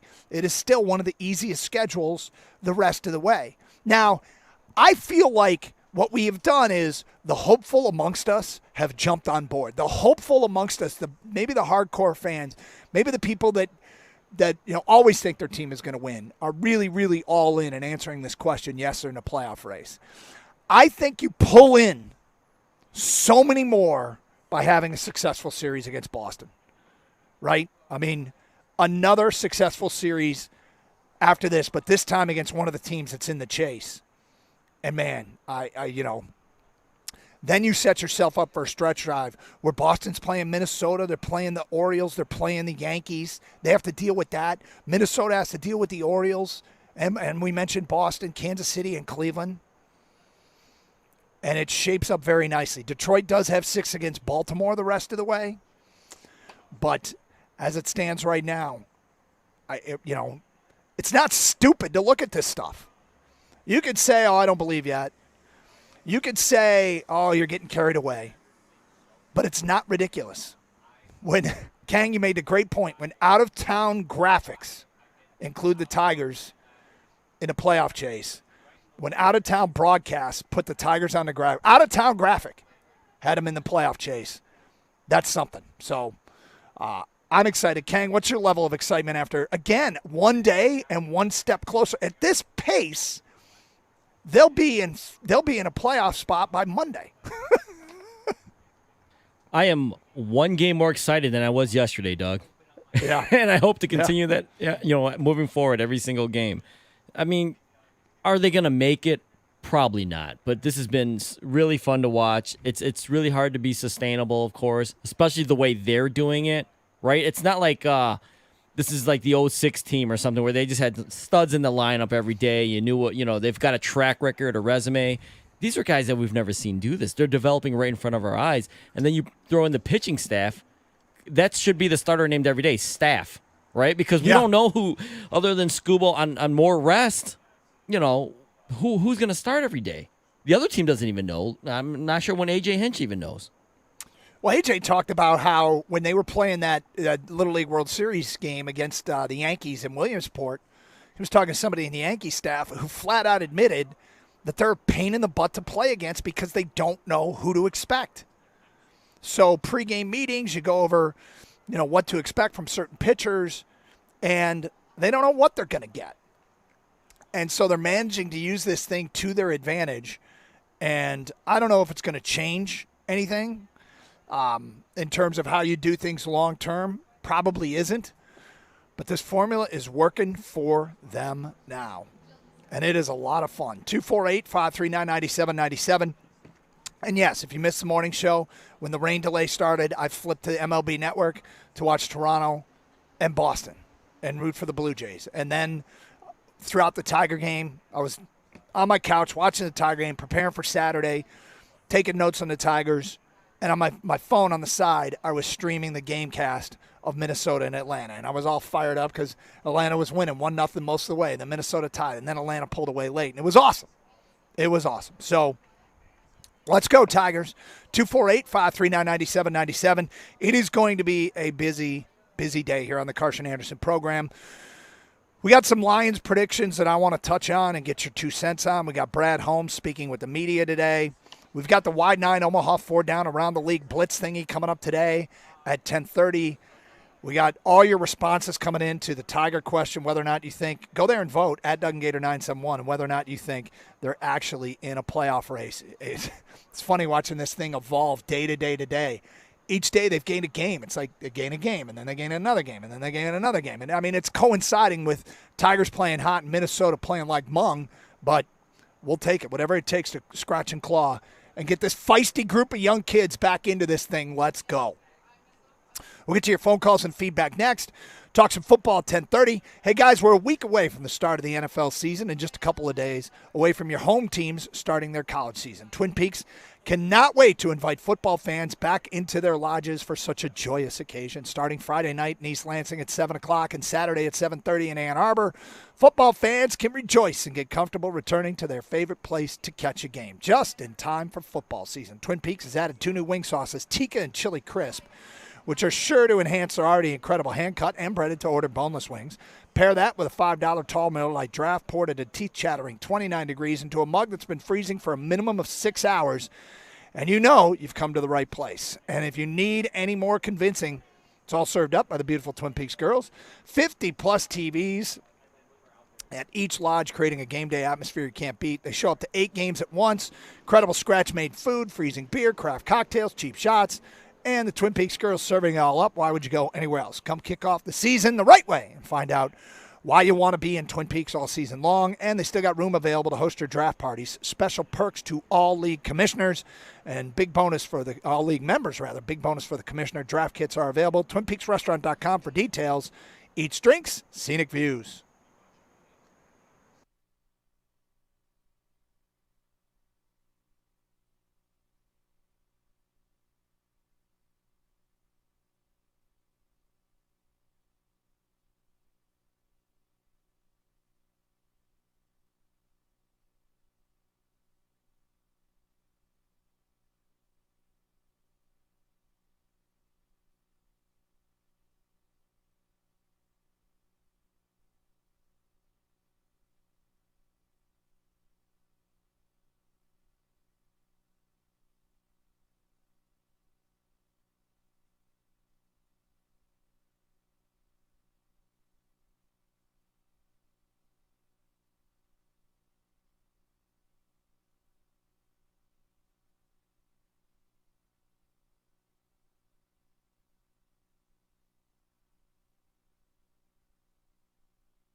was awesome.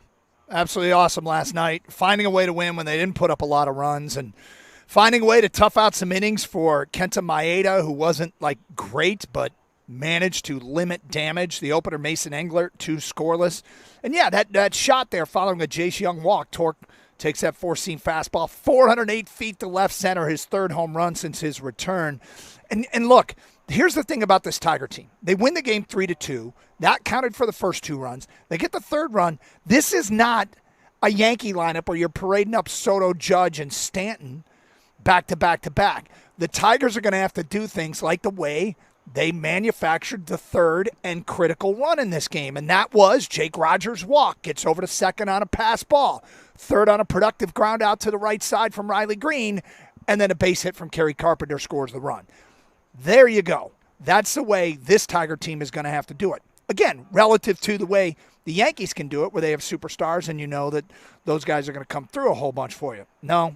This group, find a way to manufacture runs, and it's just simply the way that they're going to have to do it. And they did it last night, and, you know, they went to Bo Brisky, and he got the job done. They went to Jason Foley at the end, and I'm watching this game nervous. I had genuine emotions. I couldn't believe it because I want them to scrap and claw and get their way back into this thing. It's obviously great for the city. It's great for us. Gives us something else to talk about. So we're going to lean into it. Yeah, 248-539-9797. Let's go to Peter. You're on 97.1 A Ticket. What's up, Peter? Hey, Doug, I talked to you at the trade deadline. I was Pete, the guy that advocated to keep Flaherty because the pitching staff would be pretty tough in a series. But here's my thing. I think the Tigers have learned and expect to win now. And when they had 39 games left, I said they had to go 29-10. I gave them 9 wins. Hey, listen, I gave them 9 wins. Chicago 6 and Oakland 3. Now the equation comes to 20-10. Is that doable? I think the way they're playing now, it is. I think you're right. Yep, they got to be. You're right. Sweeping the cheapies isn't easy. I mean, they made it look easy against the White Sox, but it really wasn't. I mean, I guess they had to come from behind, and so yeah, I hear you. You can't punch button wins in the major leagues, except maybe Chicago. No, and I think a key guy is quietly Kerry Carpenter is a really a fluer, kind of a leader. I think he's got a big personality, and him coming back, don't underestimate that. And here's a pick I'm going to give you. I'd like to see Torkelson get completely crazy. And how about a 10 home run month in September? Well, 2 a week, 2+ a week. Okay, so sweeping the gimmies, going 9-0. I mean, is doable, but it's not easy. Going 20-10 is doable. It's not easy. I think 10 home runs from Torque in September. I think you might have. Tipped the scales. I know, but if I'm going to get to 20-10, something crazy's got to happen, right? All right, that's your call. That's my call. All right. Hey, thanks, Peter. 248-539-9797. Justin is next here on 97.1 A Ticket. What's up, Justin? Doug, I am fired up, man. The Tigers have become appointment TV for me, dude. Like, weird. I'm excited to sit down and watch these games. I'm setting alarms on my phone so I don't miss the start times. I'm even watching the pregame. It's really awesome, and it's not out of delusion. Like, I get it. It's really, really hard for them to make the playoffs at this point. But I don't care. It's fun to watch. You guys have been preaching about watching the kids, and you're right. It's fun watching these kids come up and succeed. And I wanted to ask you, AJ was talking about how it becomes like the managers, like the guy that met up with him in Williamsport, talking about how the managers really get frustrated trying to figure out the pitching lineup because they don't know how to set their batting order because of what the Tigers are doing, right? Yep. When does that magic wear off? Like, how long can they continue to could they piece it together for the rest of the year and maybe keep confusing other teams? It feels as though the Tigers are dictating matchups more than their opponents are. By doing what they're doing, AJ gets to see the lineup and then match up who he wants to pull out of the bullpen early in the game to have success against that lineup. Normally, here's my starting pitcher, and we know who the starting pitcher is, and the opponent can make out their lineup based upon the starter. Now they see an opener, they make out their lineup. Now it's AJ. He gets to play the last card. It's like having a last line change. Here's the thing about sustainability, is it all in theory is great, but the truth is it comes down to the guys performing. Like, how much faith did I have in Mason Englert last night to start the game? I mean, mixed, right? I mean, you're talking about, but they have to go out and perform, and he did. And the guys are. And Bo Brisky came into the game and got the job done. And so it's still incumbent on the players to pitch, unfortunately, what feels like a little bit above their head, but AJ's getting to put them in advantageous positions, which is how and maybe why this is working. No doubt, man. I even text my buddy that inning Maeda had last night where he threw 6 straight balls and then hung in there. I think he grounded out for the second, and then he struck out that third batter. I texted my buddy. I was like, that might be one of Maeda's best innings of the year because it was right there to fall apart. I was like, oh, God, here we go. Maeda's going to get up a bunch of runs. And he didn't. He hung in there, man. And he was laboring. Man. Yeah, thank you for the phone call. He was laboring, and he got through that. So, yeah, that was a big, Houdini job to get out of that jam. And look, I mean, eventually they got the 2-run homer and made it 3-2. And I'm late in a Tiger game watching this, like vested, and really hoping that the bullpen could get the job done. Because at that point, we already knew that Minnesota had lost. And here was their chance to go from 5.5 to 4.5. And today they can go from 4.5 to 4 if they could beat the Angels today. But so I'm watching that game last night in the 8th and 9th inning, realizing this 1-run lead, if you're going to make the playoffs, you've got to make this stand. You have to make this stand. You can't let games slip away when you're playing from behind in the standings. And they didn't. And I am really intrigued to see what the crowds are going to be like this weekend for the Red Sox. Really intrigued. 248-539-9797. Phone calls, feedback. Carson Anderson here on 97.1. Gator with the day off. Some of the texts have come in. Doug, I'm officially excited about our baseball team. Only 4.5 out in late August. I'm officially in on a playoff run. It's doable at this point. Let's go. That's from Dave. Mike in Detroit. Doug, we are headed to California next week to see the Tigers play the Padres and the Athletics. A few months ago, I thought it was going to be a somewhat pointless watch. Now I'm actually excited. Next text. I'm with Doug. Playoff fever in full effect. The upcoming Red Sox series is the key. That's from Mitch in a car. And I think there's a lot of truth to that. I mean, look, going into the week, I made the comment that I was all in. I felt like they were one series away from me really believing. And the goal of the series was for them to take advantage of the Angels, hopefully take advantage of some twin struggles, and go from 6.5 to 4.5. They have gone from 6.5 to 4.5. Now, they could lose half a game here with a loss today, but they could come out better than I expected with a win today. So, they've managed to do the minimum requirement, and now here we go. Here we go with a Tiger game this afternoon that I bet you're going to try and listen to it if you're at work. I bet you're going to try and bring up the score on the phone, or I bet you're going to have friends texting. Or are you playing hooky and coming down here to Comerica Park, which is where we are broadcasting live from today? We'll circle back to the Tigers, but every Thursday in the football season, we do the W904D ATLB, also known as the Y94 down around the league blitz thingy. That is straight ahead here on 97.1 The Ticket.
Doug Karsch, Gator Out today. We're outside of Comerica Park. Street Team's here. Thank you, Street Team, for being here. And there will be shortly Tiger fans starting to pour in for what feels like another important game. They're all important when you are, whether you're in a playoff race or on the fringes of the playoff race.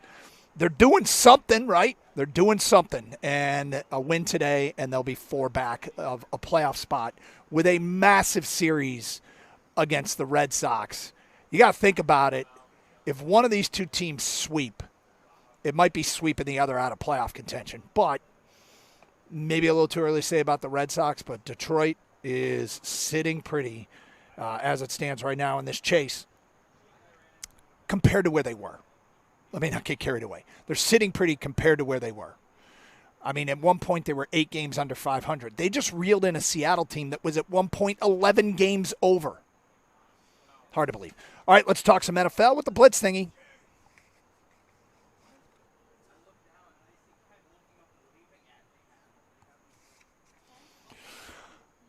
All right, with Gator Out, Kang. Well, Kang usually answers the questions anyway. But, but with Gator Out, you're going to receive no matter what. That's what happens. That is correct. I'll take the ball. All right, here we go. All right, kickoff. Here we go with the new kickoff rule. This will land in the landing zone, Doug. Number 1, Russell Wilson has been named the starter for Week 1 for the Pittsburgh Steelers. But the question I'm asking you, Doug, is who's going to be the Steelers starting quarterback Week 18? It's Justin Fields. Look, I mean, I get the sense that Russ is fading, and this year in a very competent organization, we'll get a sense for how much he is fading. I thought Justin Fields continued to think he's extremely talented, and I bet he's looking at what the Bears have done to help Caleb Williams along with their offensive roster and must be thinking, where the hell was that when I was there? And maybe it's a little bit of wishful thinking because I want the Bears to, have screwed up their quarterback situation. But I still really like Justin Fields' skill set. And, it's hang another year, hang another start, hang another month on an aging quarterback. And I think eventually youth wins out here, and I think it'll be this year. Yeah, I don't know. I actually still believe in Justin Fields, too, as far as he can be a lot better than what he's shown, and he hasn't hit his potential yet. And we'll never know if he will, but he's got room to grow. The Russell Wilson, he's going in the opposite direction, unfortunately. He did win the starting job, but I think he barely won it. It's not like it was clear as day. They would have named this earlier. I think the Pittsburgh Steelers, this is a different, question I'm going to answer here, but I don't think they're going to make the playoffs. So I think in the end, they're going to have to play the young guy and see what they have in Justin Fields, and he'll be starting maybe the last month or so of games for the Steelers. I'm going to stick with the Steelers real quick here. Head coach Mike Tomlin told Rich Eisen this week, quote, "My friend Raheem Morris better be ready for a Justin Fields package. I don't want to disclose any strategic approaches, but there's just too much talent for him to sit around and watch." Was this a smart idea to give his friend a heads up, Doug? I don't believe him. I think he's completely full of poi. I think if they had a Justin Fields package of plays, they wouldn't be talking about a Justin Fields package of plays before their first game. So I think this is gamesmanship with gamesmanship. Like, I think he's gone next level gamesmanship. Like, I'm going to pretend like I'm going to tell him what we're going to do. And now I think Raheem Morris is probably confused. Like, wait a sec. What are we doing here? Crazy like a fox. Yeah, right? No, yeah, I don't believe him. I was going to ask you, is this some gamesmanship here? But why tell them you have a package if you have a package unless you don't have a package? What? Okay, because if all said and done, though, if I'm a Steelers fan, I guess I don't like it because if you break out a Justin Fields package and they necessarily weren't prepared for it, you caught them off guard. But now if you break it out, they probably practice something now, knowing like, all right, Justin Fields might come on the field at any moment. He might line up in the Wildcat. He might line up a receiver. Be ready for it. Maybe they were going to be ready for it anyways, but I feel like let them find out on their own. You don't have to tell them. You know what? You're right. Can you imagine if they put Justin Fields on and he carries it 3 times and loses 20 yards? I mean, why did we tell him? Why did the coach tell him what we were doing? Yeah, so in the end, I guess I don't like it. All right, Red Zone host Scott Hansen said this week, the lowest number of games we'll have in the late afternoon window is 3. Usually there's 2, Doug, in that afternoon window, but he said the lowest number is 3 this year. And there's going to be many weeks, according to him, they're going to have 4 or 5 games in that late window. So not all the games are front-loaded in the 1 o'clock kickoff. Is this a good idea or a bad idea to spread out these games? Well, I'm going to start by deferring to you because you are a red zone guy and I am not. And I've got an answer, but I'm going to let you – I want you to go first on this one, whether or not – because you are a red zone guy. I love red zone. This is a great idea. I mean, those that watch red zone on a weekly basis like I do, you know there are those games, those weeks where it's just 2 games and you're just going back and forth between 2 boring games. Sometimes they're both in commercial, so Hanson's got to fill time because they don't show commercials. But now if you have 3, 4, maybe 5 games, this is fantastic throughout the day. Sorry, honey, I won't see you on Sunday. This is just there's just too much football spread around because before you could kind of get away with not seeing maybe the 4 o'clock games, right? Because it's just 2 games. All right, I got the bulk of the Sundays in the in the early kickoff. I'll watch Sunday night, leave the middle for the family. Now there's no room for family, Doug. I feel like, single parent mom there at the Kang's household. I don't know. To me, if it ain't broke, don't fix it. And red zone's wildly popular. In theory, I think it makes sense, but I guess I'm not a red zone guy, and the reason I'm not a red zone guy is because I just don't get a feel for a game if I'm not watching it. Like, I'm seeing the highlights, but not knowing what led up to it, what teams are having success with, what teams are having struggling with.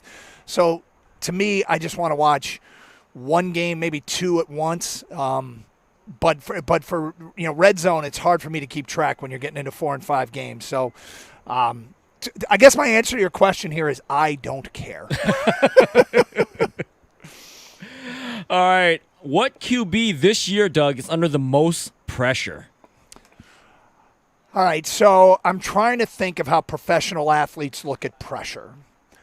And I think it's when you're trying to establish yourself as a starter, full-time starter, and the team drafts a rookie.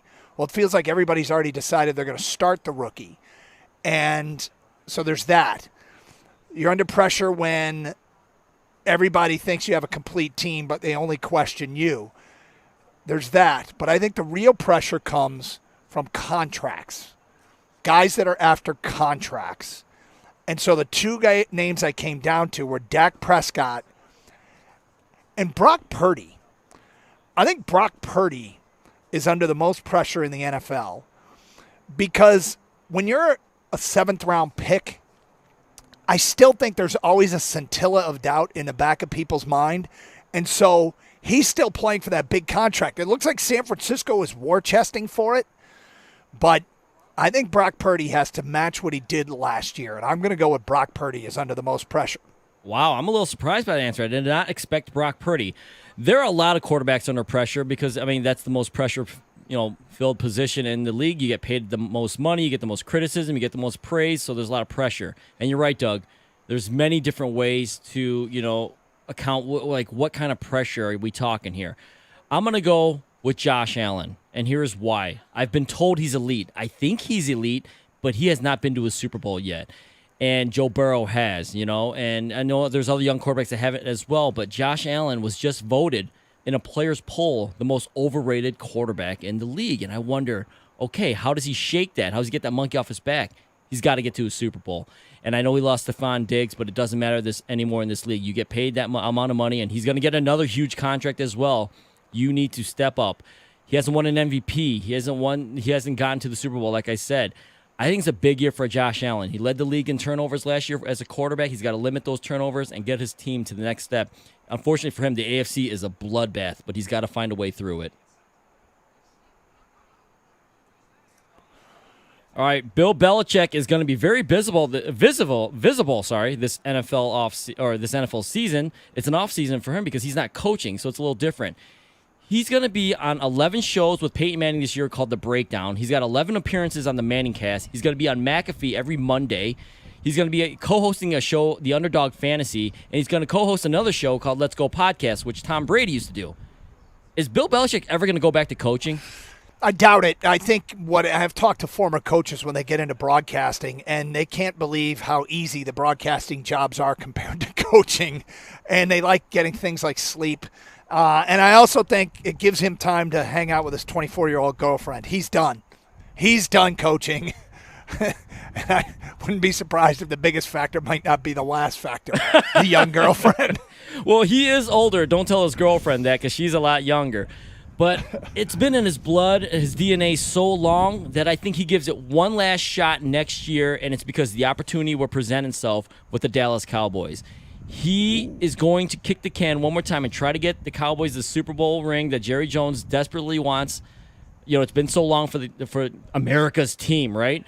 But I think that opportunity opens up. It sets Bill Belichick up for one more time. The fact that he's going to be so visible, by the way, I think it's going to help him because the fans are going to see that, hey, we've got a potential Super Bowl coach right there. Go get him if your team isn't, getting over that hump.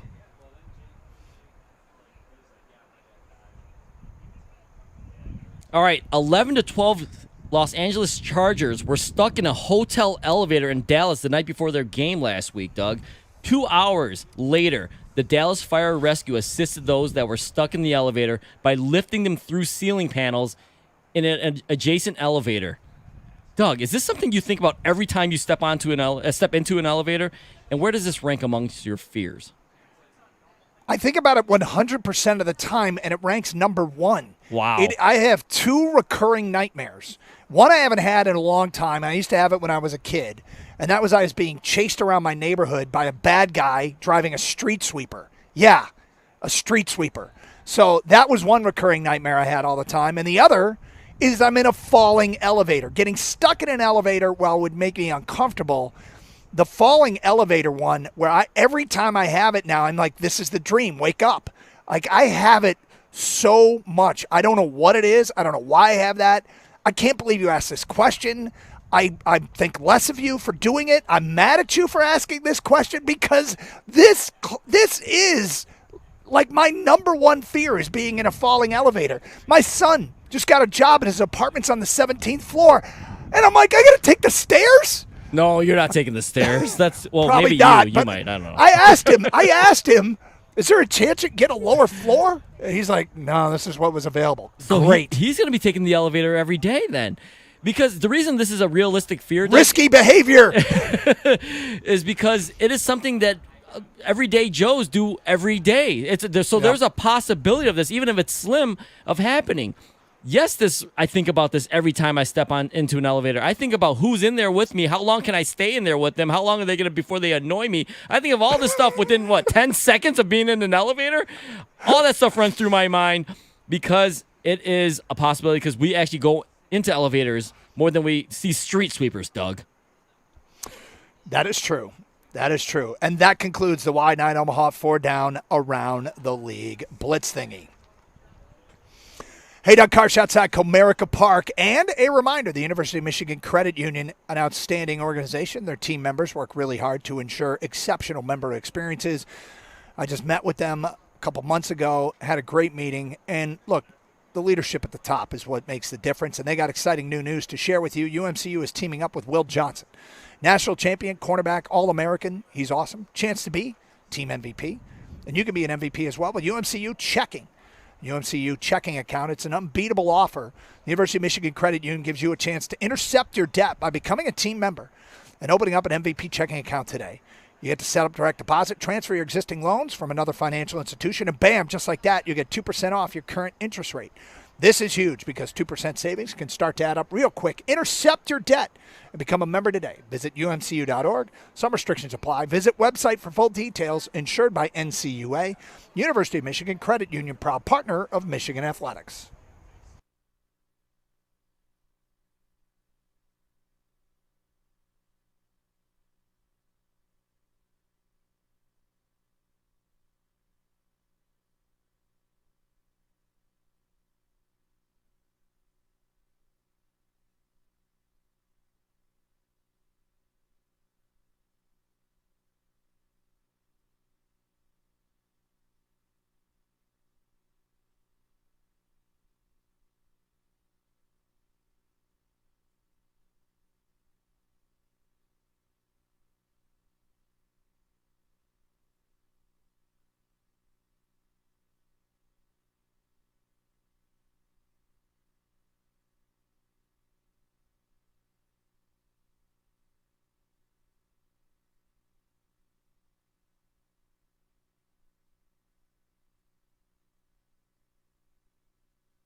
outside Comerica Park, the Carson Anderson program. People starting to filter in for what feels like a pretty big Tiger game, chance to get down to 4 games out of the playoffs if they can stay as white hot as they have been. A 3-2 win over the Angels last night. We'll get back to the Tigers here in a second.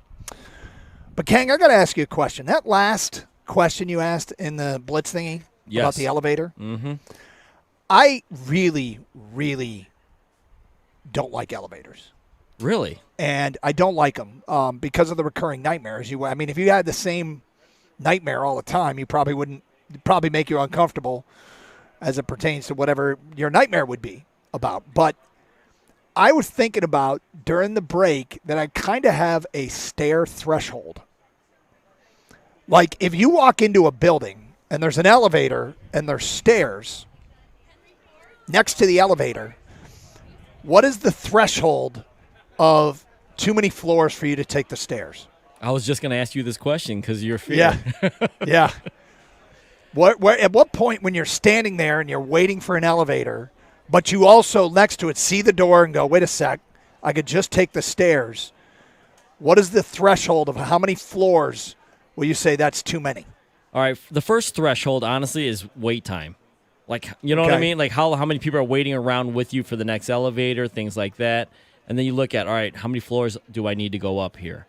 And to me, it'd probably be 2 floors. But this can change, of course, depending on the so situation. by two, so if you're on the first floor, you will take the stairs to floor 3. Yes, correct. Okay, all right. So my threshold is 6. Wow, that's a big threshold, I think. Well, that's above average. Yeah. Congratulations, Mrs. Karsh. I don't always take the stairs, but pretty much 5 flights and under, it's under strong consideration. I feel like because a lot of decisions you make, I feel like it's for health reasons, Doug. And that's the healthy thing to do. That's the one thing I'll say to myself, plus it's good for me. Yep. But it's my stair threshold. If I have to go to the 6th floor, I may not. I had an apartment once on the 5th floor, and I basically took the stairs all the time. Now, given it was in a building that frequently had elevator problems. Okay, yeah. Like it was, and that's where I was like, well, I'm not getting on that thing. So I almost always took the stairs to floor 5. So maybe that's how I established that the threshold was 5. The threshold was 5, and I will not. It's just because I got used to it, but. It's funny because as we were getting my son, seriously trying to get him into his first apartment post-college. I didn't know he was on the 17th floor, by the way, either. He was on the 17th floor.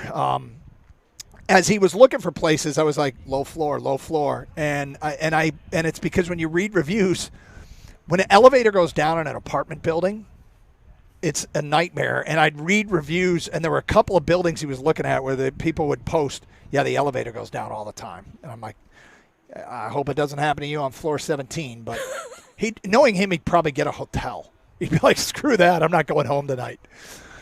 All right, let's get back to the Tigers. They've now won 9 of 11. They've passed Seattle. They're now 4.5 games back behind Minnesota for the last wild card spot. They have the 4th easiest schedule in baseball. They can get down to 4 games back with a win today. We literally asked the exact same question on Twitter as we did yesterday. In your opinion, the Tigers are, and your 2 choices are, in a playoff race or not in a playoff race. We did this for 4 hours yesterday. We took comments. We discussed it. Yesterday, in a playoff race, 45.8% of the vote. Not in a playoff race, 54.2% of the vote. 1 day later, in your opinion, are the Tigers in a playoff race? Are they in a playoff race? 62.1% of the vote. Not in a playoff race, 37.9%. We crossed the 50% mark with that win last night and the Twins' loss. So, now that can change, obviously, in a hurry. We might do this every day the rest of the season. But right now, so far, and the poll is still open. You have over an hour left to vote. 655 votes so far. Follow us at DugganGator971. Get your vote in and comment. And your comments, many of them will get read on the air. Like this one from Chad. I don't know how much they're in the race, but damn it, it's plenty close enough. From Cody on Twitter. We will know for sure after the Boston series, but yes, I do think they have a chance of making a deep push to squeeze into that last wild card spot. From Tom, I am standing firm on get to 3 back, and they're in a playoff chase. From Ray, this team has developed the it factor. They are developing right before our eyes. If they finish above 500, Hintz should be manager of the year. If they can somehow get to 3 games out after the next series with Boston and San Diego, then I think we can consider them in a playoff race. From Old Man Kev, I have to see what happens this weekend with Boston. If they take 2 of 3 against them, then I'm all in for a playoff race. Ken writes in, I'm in. Just hoping they don't have a series against Ottawa where it comes crashing down. Ken, very clever. A couple years ago, the Red Wings were on the fringes of a playoff chase, and they had back-to-back games with Ottawa, and they got pounded. They lost on the scoreboard, and they got pounded physically. And I think it was right before the trade deadline, right? And in the wake of that, Steve Yzerman pulled the plug and sold. Yeah, Ottawa's not on the schedule. I checked. Okay, good. Thank goodness. That's a great comparison, though. I mean, because the margin for error is minimal. Like, honestly, I have this fear in the back of my mind that their comeuppance comes this weekend against Boston, and it's only because they've just been playing so well. And when water finds its level, I'm just scared. I'm scared that it's about to. But the reality is they've done what I asked them to do, which was get to 4.5, and now they can get down to 4 with a win today. Jeffrey says they have been on an unbelievable run, and I'm enjoying the ride. But they are not quite there yet. The Tigers need to take 2 of 3 from Boston. This keeps Detroit over 500, and they catch up to Boston in the standings going into Labor Day. At that point, I'll say they're in the race. Be nasty. They got to win 2 of 3 against Boston to make it real. Fun ride, though. It's been great watching a winning team in August for once. So we're getting a theme here, Kang. It feels like those that are still saying no are waiting for 2 of 3 against Boston. Yeah, everyone's got a different point that they need the Tigers to be at, right? For them to, I guess, fully enjoy it. I'm fully enjoying it because they're already where I didn't expect them to be. And is it sustainable? Probably not. But I say that with a question mark. You know, I'm still thinking positive here. They get within. They went 2 out of 3 with Boston. I think we're going to have a lot of that poll. If you put that back up, it's going to be north of 60, 70% maybe. Well, what's interesting is that we will be, we'll do the show tomorrow before the Boston series starts, and then we'll do the show Monday after the Boston series is over. And so we can, if they get to 4, we might do the same thing tomorrow, but then we're, in terms of the Twitter poll, probably won't. But if they get to 4, then we can do the same thing on Monday and see where people are at. So, man, pretty exciting. 248-539-9797. Okay, Lions GM Brad Holmes met with the media today. Talked about the wide receiver room. Talked about a real surprise on a player they kept. We will get to what he had to say at 11:02. Don't forget, you can stream the show with the Odyssey app. Download it for your mobile device today, AUDACY. Then you can listen to us and all the shows here on 97.1 The Ticket anywhere in the United States. You can also stream through our website, 971theticket.com, and stream with video, twitch.tv. See our broadcast location down here at Comerica Park. Set up an tent outside the Comerica entrance right across from the Fox Theater on a day that feels like Tigers are about to play a pretty important afternoon game. Again, stream with video, twitch.tv, search up 971 The Ticket. Also, do the same thing on YouTube. Go to youtube.com, search up 971 The Ticket. It's Karsch Anderson. Let's get to some Lions stuff next as we're moving in on the start of the season. 97.1 The Ticket.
Brought to you by Northville Lumber. There are several Lions players on the initial roster that you may not have expected. A few undrafted free agents among them, and quarterback Jake Fromm found himself a home on the practice squad as well. GM Brad Holmes says that if they made it, it was for a good reason.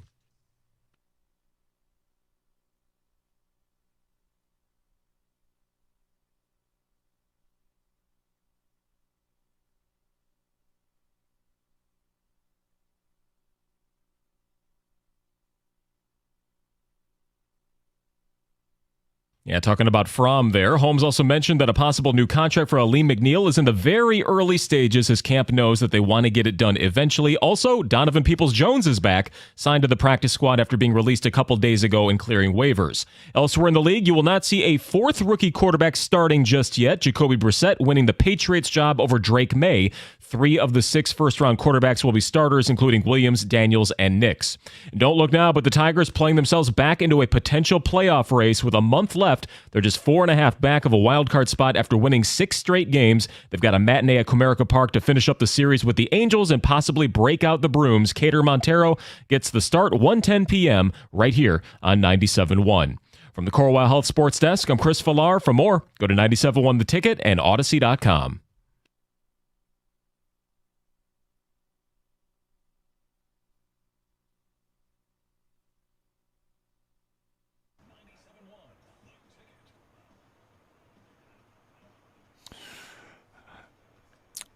All right, Doug Karsch with you. Gators out today. 248-539-9797. Interesting there. The Lions have 4 receivers on the practice squad. They've got Allen Robinson, the Detroiter, which we thought might come back, and the Lions had seen him in joint practices. They brought back Donovan Peoples-Jones, who didn't make much of an impact in the preseason. They brought back Tom Kennedy because, of course, they did.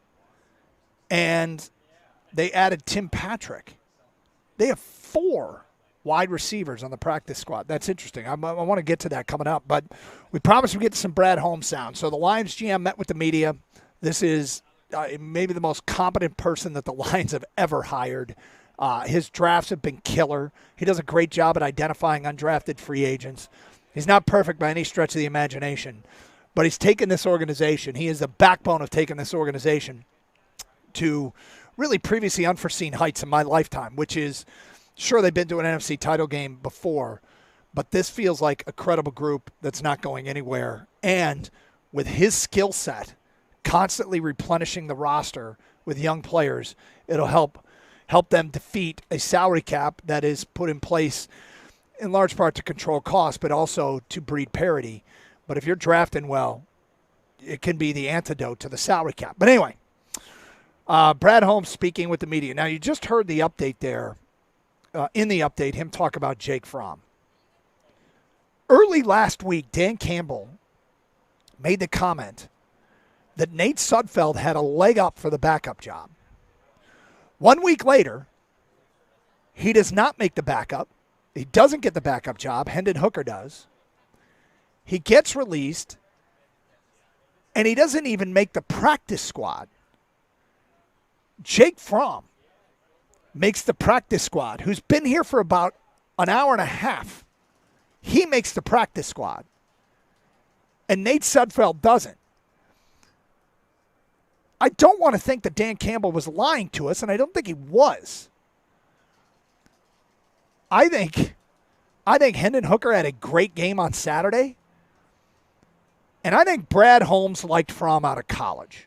But I have not heard the entire cut. You heard some of that cut in the update there. But, Kang, we got a longer version here with more details? Yeah, he was asked obviously about, what Jake Fromm showed when he got in the very short time he was here. What did he show you guys? What day did this? Do you remember what day the Lions signed Jake Fromm? It was the week that Hendon Hooker was in concussion protocol. I'm not sure exactly what day, but it was. I mean, they only signed Jake Fromm because they weren't sure Hendon Hooker was going to be healthy enough to play, so they needed a quarterback to be able to obviously practice and then possibly take snaps in the preseason game because you're not playing Jared Goff. Yeah. I mean, I would never have imagined that Jake Fromm would have made this on the short period of time he was here. But Brad Holmes explained it more in depth today, and here's what he had to say about the quarterback that they brought through onto the practice squad.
Okay, that confirms something I thought might be true here, is when he said he loved him out of Georgia. So this is a draft eval that he did, and a player that he probably would have taken in the draft at some point had he been available. There it is. That right there is the more to the story, the background, why you would take a guy and keep him after having him for only a few weeks in camp when you had Nate Sudfeld the entire offseason through OTAs, through minicamp, through the volunteer stuff, through training camp for weeks. And why would you keep that guy? Why would you keep Fromm over him? He liked Jake Fromm out of Georgia. That's what it is. Well, that helped, Yep. I mean, he's got some, he's familiar with him, of course, like he just mentioned in the cut. But Nate Sudfeld, he went from upper hand to not even good enough for the practice squad. He didn't even play the preseason game, the last one. He got fired on his day off, Doug. Yep. I mean, like, he didn't even, what do you mean I'm not on the practice squad? I'm not the backup. I'm on the practice squad. It's pretty amazing. And look, we're not going to do the topic, will they rue the day? Because I don't know that we will get much of that. But let's just say that this was a pretty big shocker yesterday. But the rest of the story is Brad Holmes evaluated him out of college. Now, I'm not trying to stir anything up here. When you have a head coach saying he's got the leg up and a week later the GM keeps one of his draft favorites, do you think it's possible that this is one of the places, and there will be places, but one of the places, and I'm talking no big deal here, but it might be one of the places where the head coach and the GM see things differently? Yeah, it's quite possible. It's hard to imagine because they've been on the same page so often since they've gotten here, together that that you find it hard to believe. But they're definitely gonna have disagreements, and this is a small one if it was a disagreement. So yeah. I mean, Jake is just gonna have to tell State Farm, guys, I got a job, and I am gonna have to put in my 2 weeks. There you go. So that was pretty surprising yesterday, and I'm not gonna miss. Look, Nate, thanks for your time. I wonder how Jared Goff feels about it, right? Because he used Nate Sudfeld as a bit of a sounding board. But look, they're not in the business. They're in the business of trying to win a Super Bowl. So the practice squad quarterback really isn't that big of an issue. And I'll state it again, even if it is a disagreement, it really is no big deal. In the meantime, it is intriguing to me that they kept 4 practice squad wide receivers. One is the old standby, the go-to Tom Kennedy, who's probably got a job in the practice squad until he retires at the age of 38. He's in the Ring of Honor in the practice squad. He's a practice squad Ring of Honor guy, Tom Kennedy. There ever is one. Yeah. He will be the first inductee. But they have 3 veterans, Allen Robinson, Donovan Peoples-Jones, and Tim Patrick. Is Brad Holmes truly comfortable with the wide receiving core that they kept on the 53? Or is this going to be a rotating thing where they're going to be moving guys in and out and still searching for the answer? We'll hear what he had to say about the wide receiving room. Coming up at 11:20 here on Carson Anderson outside Comerica Park, Tigers afternoon game against the Angels. A chance to get within 4 of the playoffs with a win today. 97-1 the ticket. Hey, it's Doug here for Michigan Auto Law. Look, we all know winter is coming, roads get bad, and it gets tougher to drive. And if you get into an accident, you need someone who's got your back. And that's where my friend Steve and his team at Michigan Auto Law come in. If someone in my family needs help, I'm connecting them with the team at Michigan Auto Law. They specialize in auto and truck accidents. And that is what you want from your attorney, right? You wouldn't go to a doctor who specializes in all sorts of stuff. You go to a specialist. So I do that with your lawyer. Specialization matters. They care more, so you win more. Michigan Auto Law. Auto accident attorneys. Visit autolaw.com. That's autolaw.com.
Doug Karsch, Gators out today.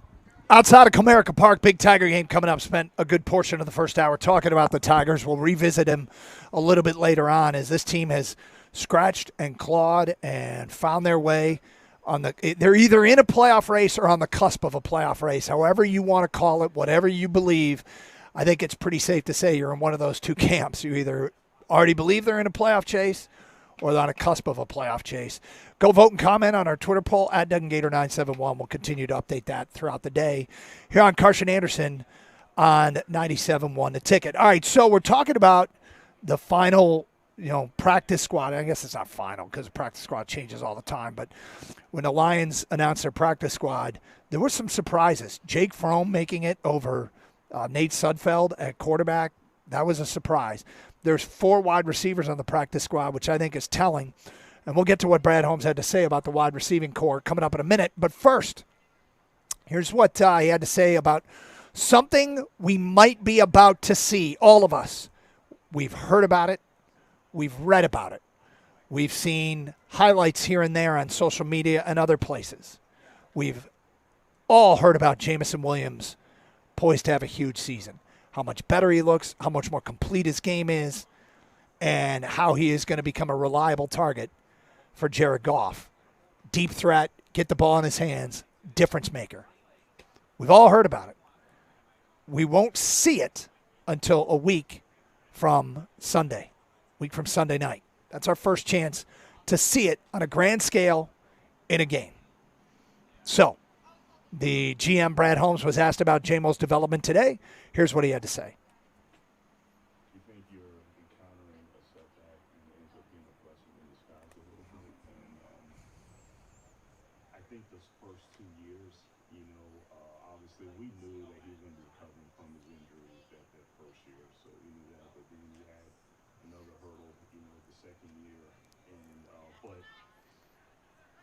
Those 2 years, he showed tremendous growth as a person and a player, and so I see it as that's actually it's been a good thing because now he's out there and you can clearly see the maturation in this game, and it's been a joy to see this year. You know what that is? That's the incubator. He was in the incubator. We talk about it a lot with quarterbacks. But Kang, he likes the fact that J-Mo had some time to develop behind the scenes before he was thrown into the fire. That's interesting. I did not expect that answer from Brad Holmes. Yeah, I mean, obviously you got to take a negative and turn it into a positive. I don't think you want a player to sit out because of injury or a suspension for whatever reason it may be ever. But with that being said, maybe it gave Jameson Williams time to become a professional, I mean, these are 21-year-old kids that are getting drafted, right? And they're getting out and maybe getting their own place and getting a new career here and all that stuff. So they've got an adjustment phase. And maybe it took for J-Mo a couple years anyways to adjust. And now he is ready to full on and become a true NFL professional wide receiver. And that translate on the field as well as not just off the field as far as your practice habits and things like that. Looking at Monroe St. Brown every day, hitting the jugs machine, seeing the contract he got, that could be motivating as well. Just becoming a better person and player. And so use the negative, make it a positive. Hopefully we see the fruits of the labor this year. Yeah, I'm really excited about it. And it's kind of gotten to the point where it's, the term I've always used is the unknown given. It's truly an unknown, but I am processing it as a given that Jameson Williams is going to have a great year. I just think he's going to have a great year. And I saw him in practice, saw him make a catch in practice. I saw Goff miss to him, a couple throws deep to him in practice. And, still development to go there. But the bottom line is I'm a believer. I believe that Jameson Williams is going to have a big year. And if he does and he stays healthy and Amon-Ra stays healthy and Khalif Raymond has the kind of season we think he's capable of, maybe who the fourth wide receiver is doesn't really matter. But, they kept 4 on the practice squad, which is an interesting move. And there's veterans on the practice squad. There are guys that are now going to be battling to try and get off the practice squad. And Isaiah Williams forced the hand of Brad Holmes. They kept him as the 4th receiver. Do one of these 4 on the practice squad break into the rotation? That's going to be an interesting story to watch and pay attention to. But Brad Holmes was asked about the wide receiving room, and here's what he had to say. Right when Antoine Green's injury came, I thought that's right when he started showing the growth.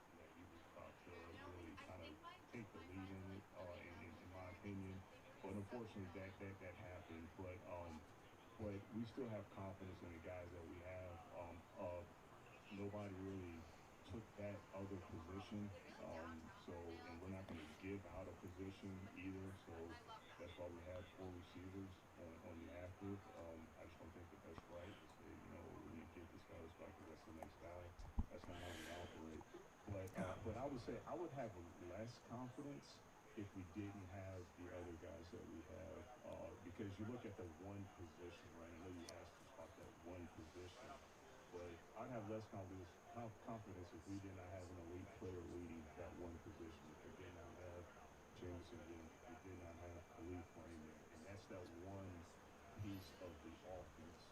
So then you get, after those 3 guys are named in that one position, I have less confidence in the remaining people in the receiver room if we did not have the quarterback, the 2 tackles, the 2 guards, the center, the tight end, the 2 running backs. I would have less confidence, but because it's completely team effort, I still have confidence. Feels a little top heavy, this group, the way he described it.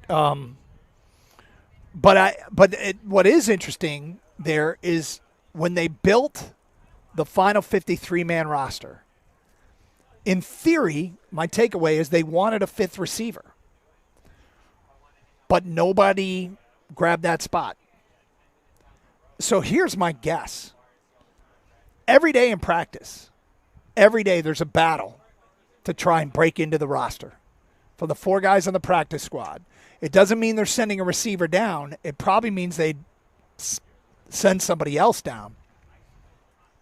But I'm going to guess that they are going to have a long battle and an everyday battle to just try and be the 5th wide receiver. And they can all do it without taking up a roster spot. And that's the way I interpret what he had to say there.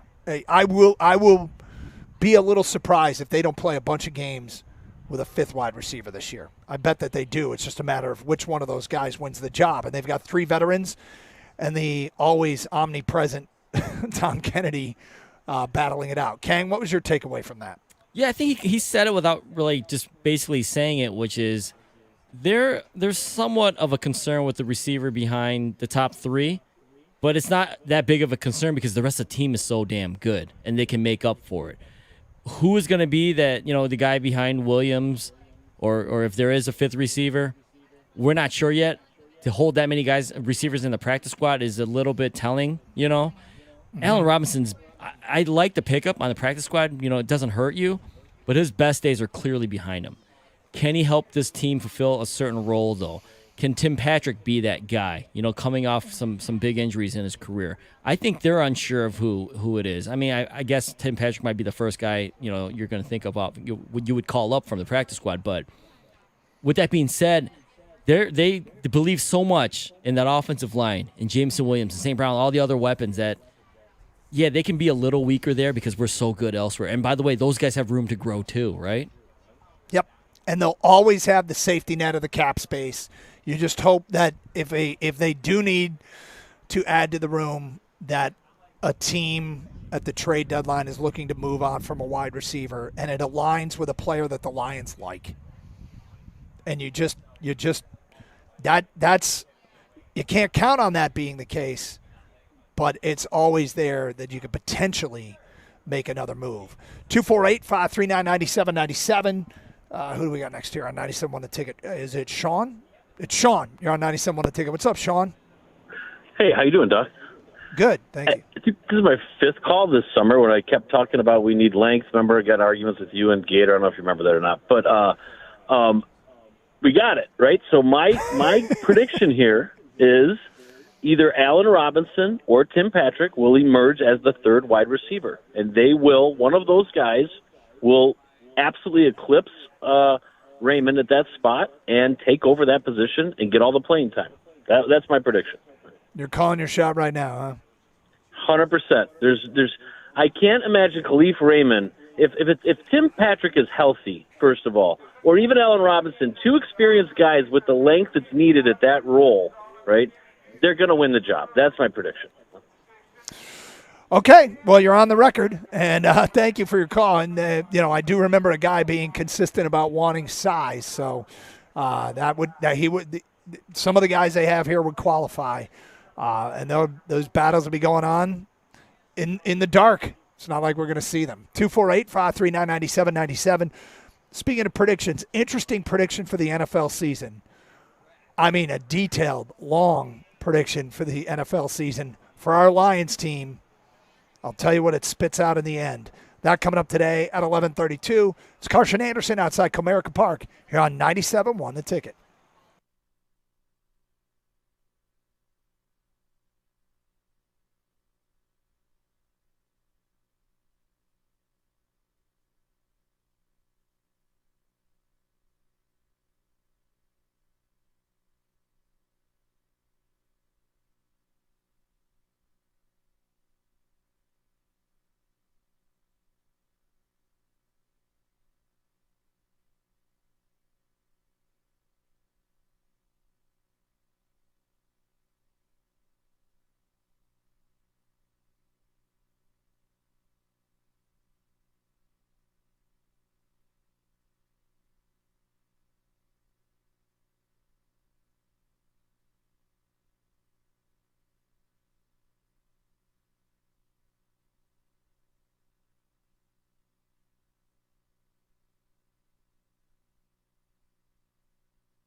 Okay, I like something a writer did here.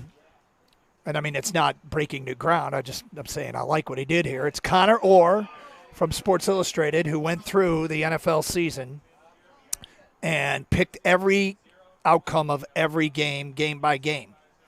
And he did it week by week. And has the results for every single team.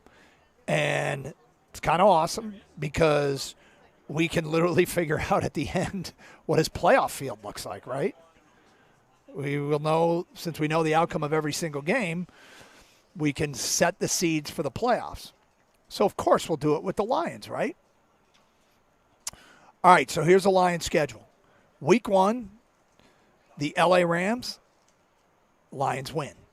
Week 2 against Tampa Bay, Lions lose.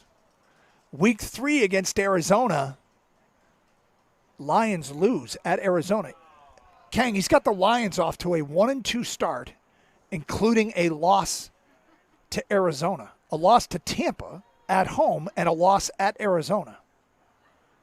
Yeah, not ideal, Doug. Our pets' heads would be falling off back here if this happened. Can you imagine the calls we'll be taking if this is what happens? I don't want to imagine the calls we'd be taking. But listen, I respect. Yeah, I respect the NFL schedule more than most. I think I truly believe the any given Sunday thing. But it's not an indictment when it doesn't doom you. No, that's what I was going to say. A game that you think everybody thinks you should win because it's going to happen. It's going to happen. In fact, I guarantee, Doug, the Lions will not go undefeated this year. No, I will shoot the boot. I got that, but I will also guarantee there'll be an ugly loss mixed in. Oh. Ugly loss. Look at what happened with the Ravens last year. They got curb stomped. That was like you don't belong in the league type game, you know? Yep. And it's probably going to happen this year. They belonged in the league. They belonged in the league. Yes. Mm-hmm. It's hard in the moment to digest that and put it into perspective. But yeah, so Connor's got the Lions off to a 1-2 start. Then they take on Seattle. And we know how the Seattle thing has gone. This time they beat Seattle at home. Week 5 is a bye. Lions 2-2 coming out of the bye. Week 6 at Dallas. Lions win. Now that's an important one because you start talking about NFC teams that you will be playing tiebreakers, putting tiebreakers against. Dallas is an important one. So circle the Dallas game. I mean, this isn't earth-shattering, right? But circle the Dallas game as an important one. Week 7 at Minnesota. Loss. I think fans would be really upset about that loss. They'll be happy about the wins over Seattle and Dallas, but then a Week 7 loss to Minnesota, 3-3, there will be concern. Week 8, Tennessee, win. Week 9 at Green Bay, huge game. The 4-3 Lions against a Green Bay team that at the time is 6-2. 4-3 Lions, 6-2 Packers. Lions win that game to move to 5-3 and drop Green Bay to 6-3. I mean that's your establish yourself game.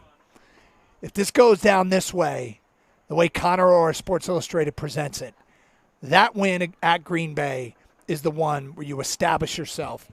Hey, got it, important game, needed to win it. Green Bay is trying to establish themselves as the king of the division, and the Lions go into Green Bay and win that game. That would be huge.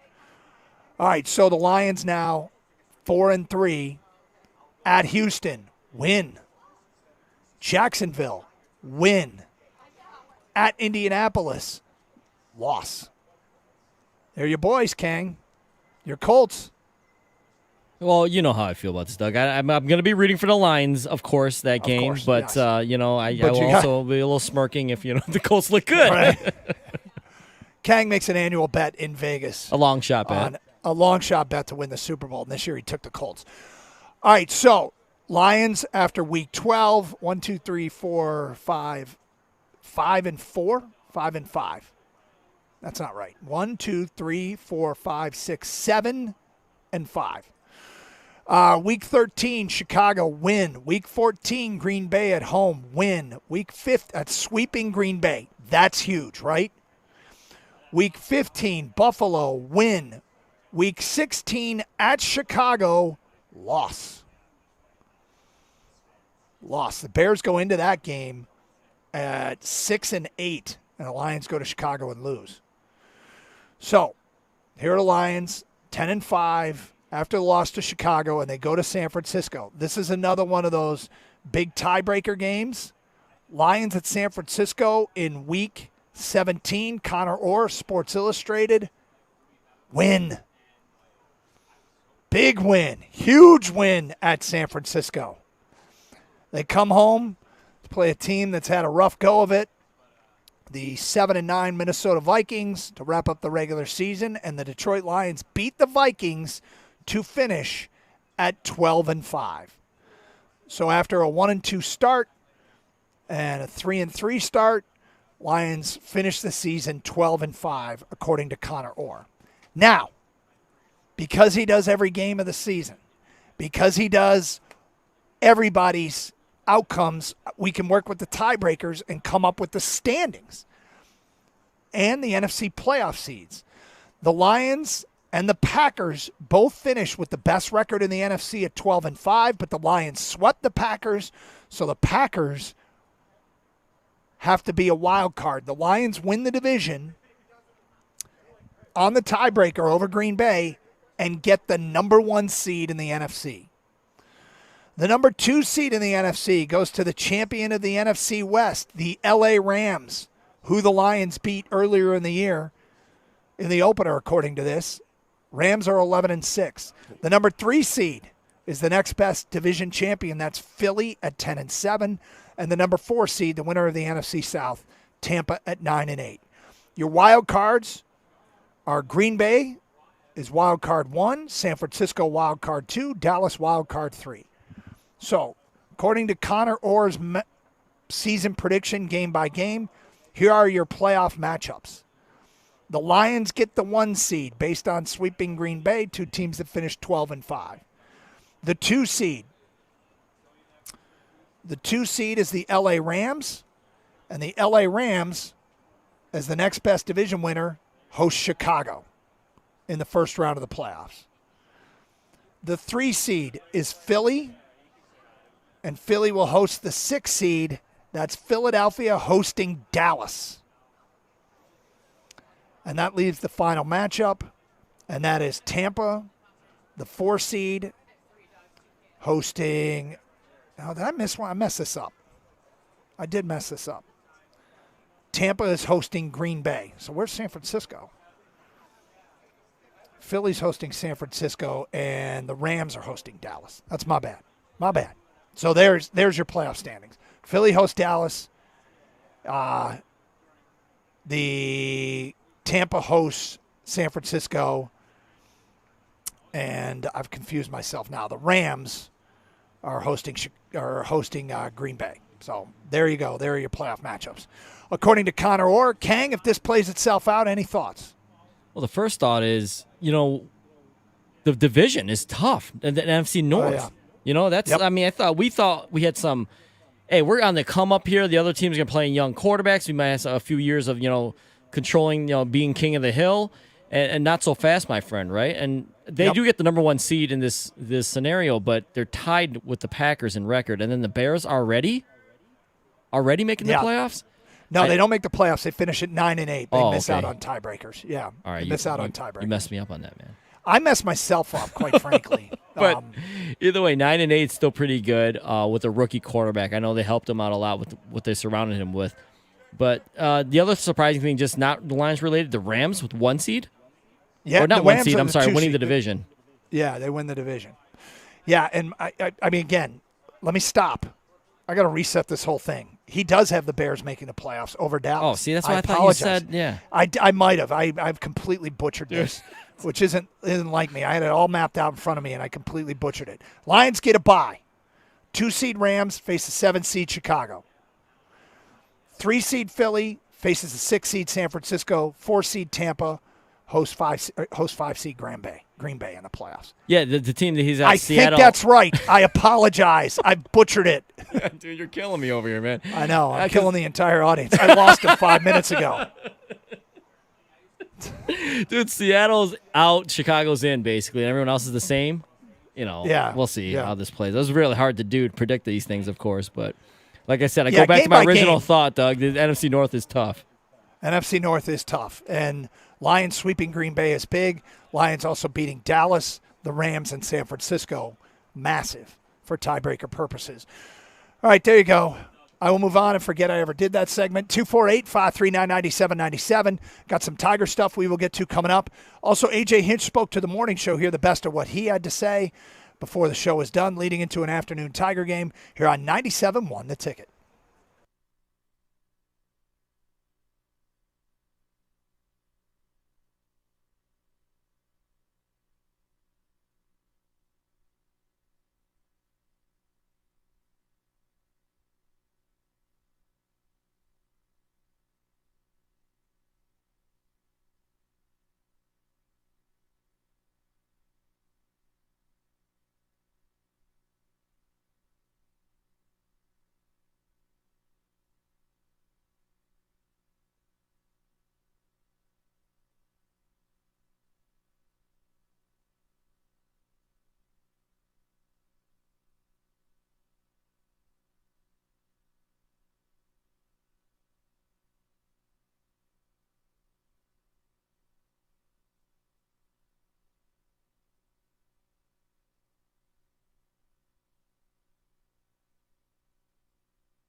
I was so excited.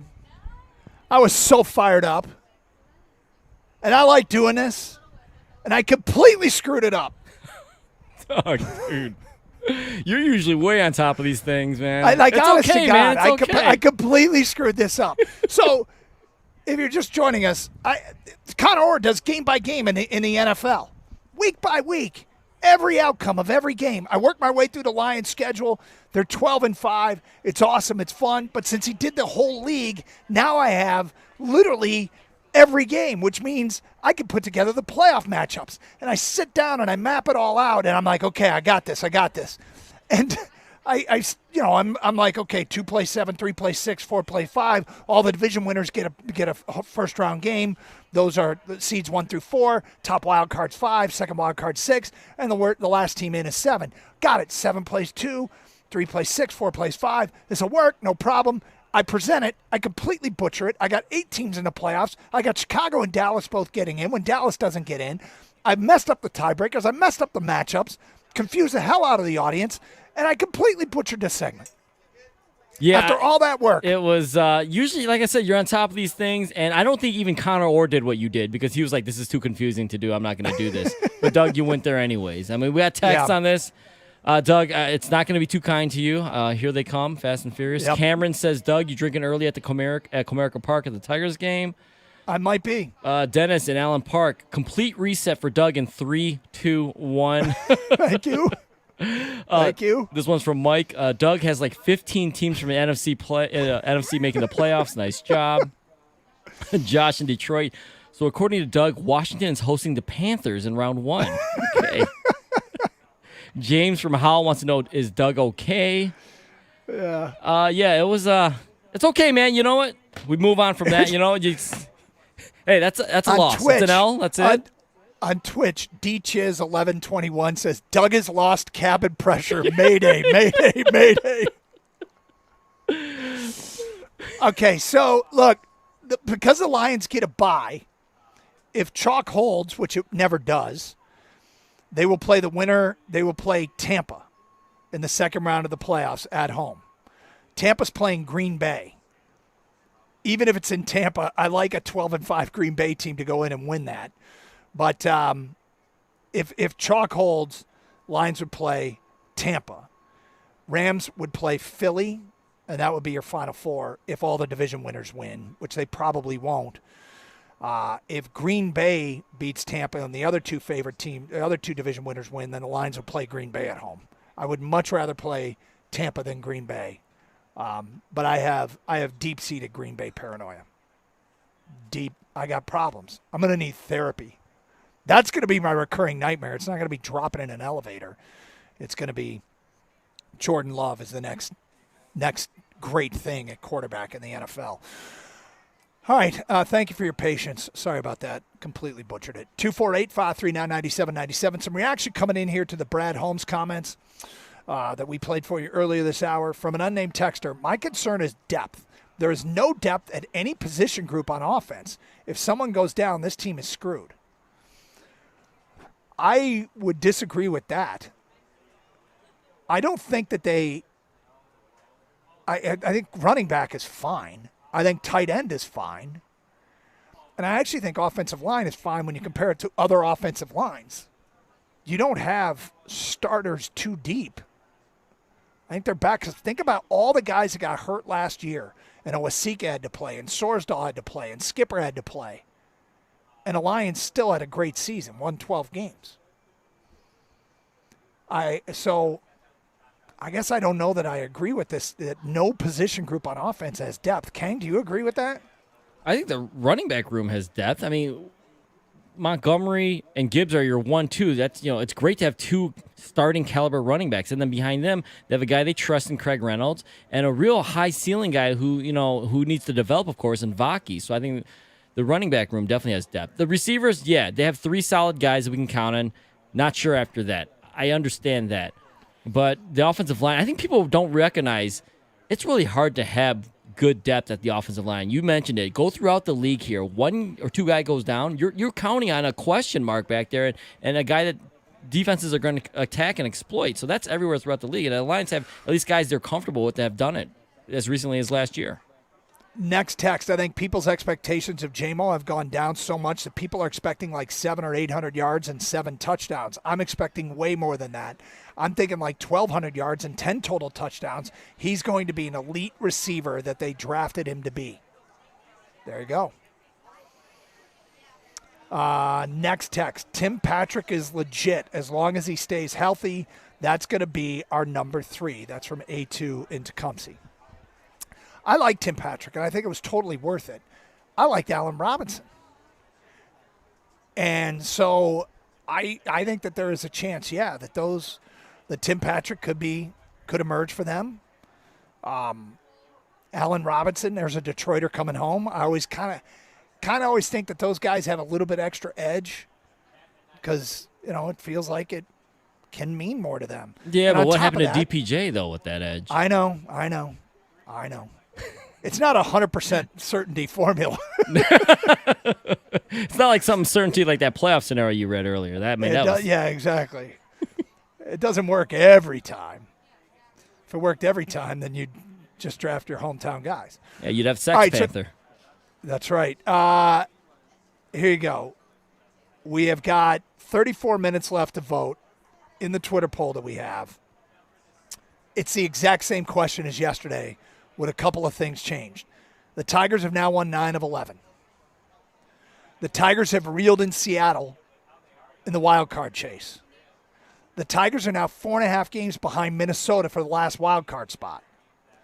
The Tigers have the 4th easiest schedule in baseball the rest of the way. The Tigers are doing it with exciting young players who really don't know any better. In your opinion, the Detroit Tigers are A, in the playoff race, or B, not in the playoff race? Go vote. 33 minutes left to do so at Doug and Gator 971. As of right now, quite a stark difference from yesterday. In the playoff race, 61.8%. Not in the playoff race, 38.2%. Yesterday it was below. It was like 45-55. With the 55 going to not in the playoff race. What a difference a day makes. Another win. And what a good win for the Detroit Tigers. 3-2. The opener, Mason Englert, did the job. Kenta Maeda labored, but was good enough as the Tigers took a 3-2 lead late into that game. And then the duo of Brisky and Foley got it done out of the bullpen. Foley was really good. Brisky was pretty good. But the way the Tigers got it done, a Jace Young walk and a torque bomb. Took a 4-seam fastball, 408 feet to left center, his 3rd home run since his return. And then they manufactured a run. And, when you got Judge and Stanton and Soto, hitting back-to-back like the Yankees do, they do it differently. But the Tigers did it with a Jake Rogers walk, a pass ball, a productive out from Riley Green on a ground ball to the right side to move Rogers over to third, and then a base hit from Kerry Carpenter to get the 3rd run in a 3-2 win. On, over, in. That's how they got that 3rd run. And the Tigers get a win over the Angels 3-2. And look, in baseball, even the bad teams win a bunch of games. And so nothing is punch button. But the Tigers were asked to take care of business against the White Sox and Angels, and they did. And by my calculations, if this keeps up, the Tigers will be facing off against the Tennessee Titans in the first round of the playoffs. 248-539-9797. Let's go to Tim. You're on 97.1 The Ticket. Hi, Tim. Hey, guys. How you doing? Doing great. What's up? Well, just hearing talk about the Tigers. I've been watching them all year. I'm a fan, but this lately, I got online today, and I'm getting tickets for Saturday. We're going, and I just love this new core of guys. They're doing it with, like you guys said, they don't know any better. And is Saturday a night game? Saturday's a night game, right? Yeah, 6:15. Okay. I think it's the 40th anniversary for the '84 Tigers. It's going to be exciting. Again, I've been a fan all year. I don't have the TV. I listen more on the radio anyway. But I'm just I really like this group right now. It's just exciting baseball. They're winning in so many different ways that I mean, you can't help but like these kids, you know. And it's been a long time since. Look, I made the comparison. They asked this morning A.J. Hinch, and I don't think we're playing this cut, but they asked him in the morning show if Williamsport jump-started this thing, and he wasn't really sure that he wanted to pinpoint that. But I've talked about that Williamsport game, Sunday Night Baseball, where the Tigers got Jace Young and the Tigers got all these kids, Parker Meadows, and all the little leaguers are pointing and going, oh, my God, that's Juan Soto. Oh, my God, that's Aaron Judge. And I think a lot of the Tigers are probably doing the same thing. Oh, my God, that's Juan Soto. Oh, my God, that's Aaron Judge. They don't know any better. They were closer to being – it felt like they were the Little League team and the Yankees were the Yankees, and the Tigers went out and got a walk-off extra inning, come from behind win with some clutch hitting, and they've just been on fire ever since. And ever since. There's some – it's almost like you don't want to wake them. Whatever trance they're in, let them stay in there because they're finding ways. They are finding Definitely. ways. Yeah, it's been a fun run here. I really enjoyed it. I've been a big fan of Tigers my whole just sports in general. And, it's just I got up and looked, and I says, I got to get tickets. So I'm going to go and get some tickets. We're going to head down there and make a day of it Saturday. And, it's just fun to have some good baseball. They're just different ways of walks and pass balls and timely hitting and, the pitching. Really only have 2 starters, right? I mean, Tim, thanks. He was rolling. All right, we'll continue with your Tiger calls. Next hour, we'll talk some NFL. You'll hear what A.J. Hinch told the morning show leading into big afternoon game. Can they get to 4 back in the playoff chase? Can't believe we're having this conversation. But it's real, people. 97.1 The Ticket.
Outside of Comerica Park, where the Tigers take on the Angels this afternoon in what suddenly feels like a big baseball game. I didn't think we'd get to say that in 2024, but we are getting to say it, and it's real.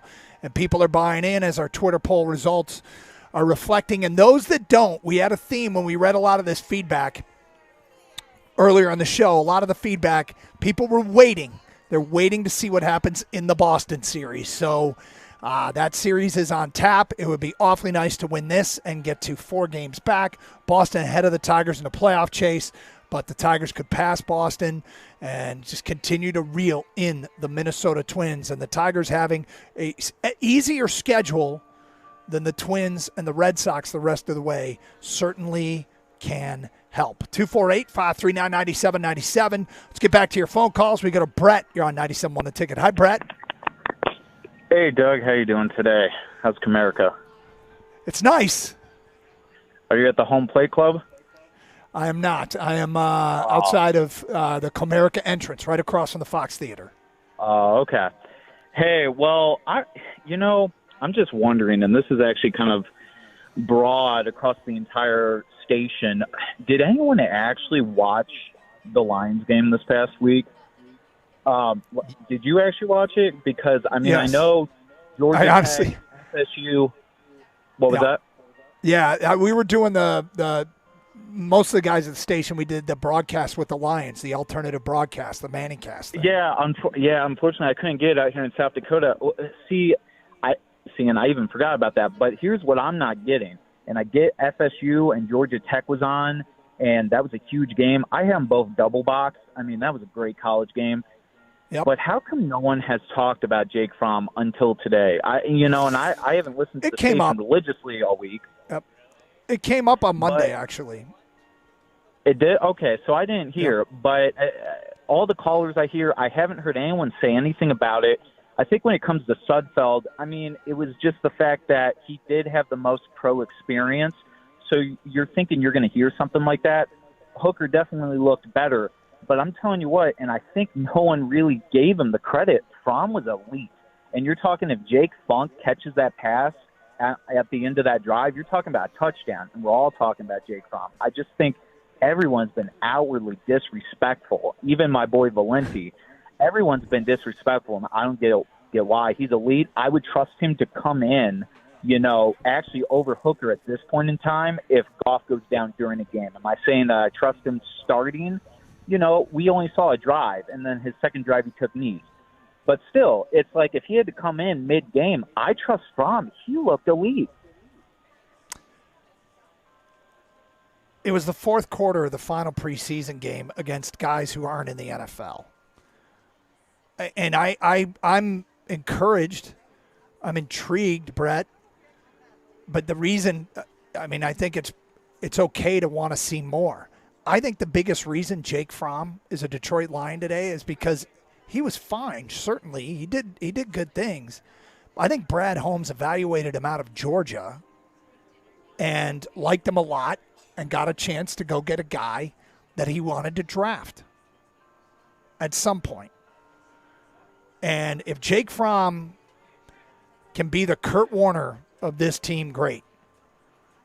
But I don't think Jake Fromm's getting cracked too at the quarterback spot. If Goff has an injury, I think that second chance goes to Hendon Hooker. I don't dislike Jake Fromm.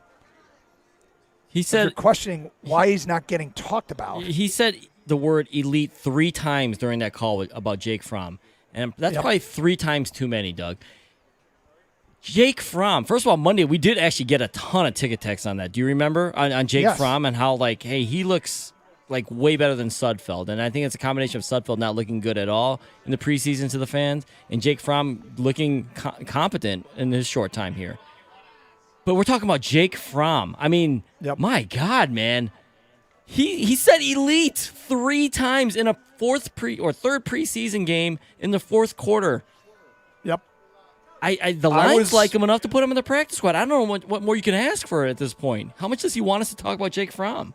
I don't know. I think this goes back a little bit to the world that we operate in now, which is, hey, the Lions have a good team. We know a lot about the top of the roster. And so our concerns are centered around depth. And so we spend more time talking about the fourth and fifth wide receiver than we do the first and second wide receiver. And we spend more time talking about the second, third, and fourth quarterback than we do talking about the first quarterback. Because so much is established that these debates come up on the bottom of the roster. I apologize to Brett for not dedicating more airtime to Jake Fromm. And Kang, I don't think we'll let I'm it not happen apologizing. Again. I'm not. We won't let it happen again. We will. No, you won't. Make sure. Well, as the producer of the show, everything runs through you. So. Yeah. I think you let us down, Kang. I think we swung and missed. We'll try and make sure we get more Jake Fromm discussion in. I'm intrigued. I'm very intrigued. I'm intrigued because Brad Holmes likes him. Brad Holmes likes him. Call me Conor McGregor because I apologize for absolutely nothing. If we're talking Jake Fromm during this year, then we're in big trouble. That's probably the case, but I'm not conceding anything, Ken. I'm not conceding anything. All right. We'll hear from A.J. Hinch coming up shortly, the Tigers manager, what he told the morning show. We'll talk some NFL next. Hey, summer might be in its final days, but the savings are still hot at Sarah Chevrolet in Sterling Heights. Right now, you can get into a new 2024 Chevy Equinox for just $216 a month with $19.99 down. Or a new Chevy Blazer for $255 a month with only $19.99 down. You heard it right, $255 a month for 24 months on a Blazer and $216 a month with $19.99 down on an Equinox. This with your GM employee discount, a current lease in your household. Sarah Chevrolet, where they guarantee the lowest price or it's free. 17.5 in Van Dyke in Sterling Heights. Make this the summer you save and say Sarah. Call 87-SAY-SARAH or go to saysarah.com. Offers end September 3rd. Together, let's drive.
All right, with Gator out, Kang.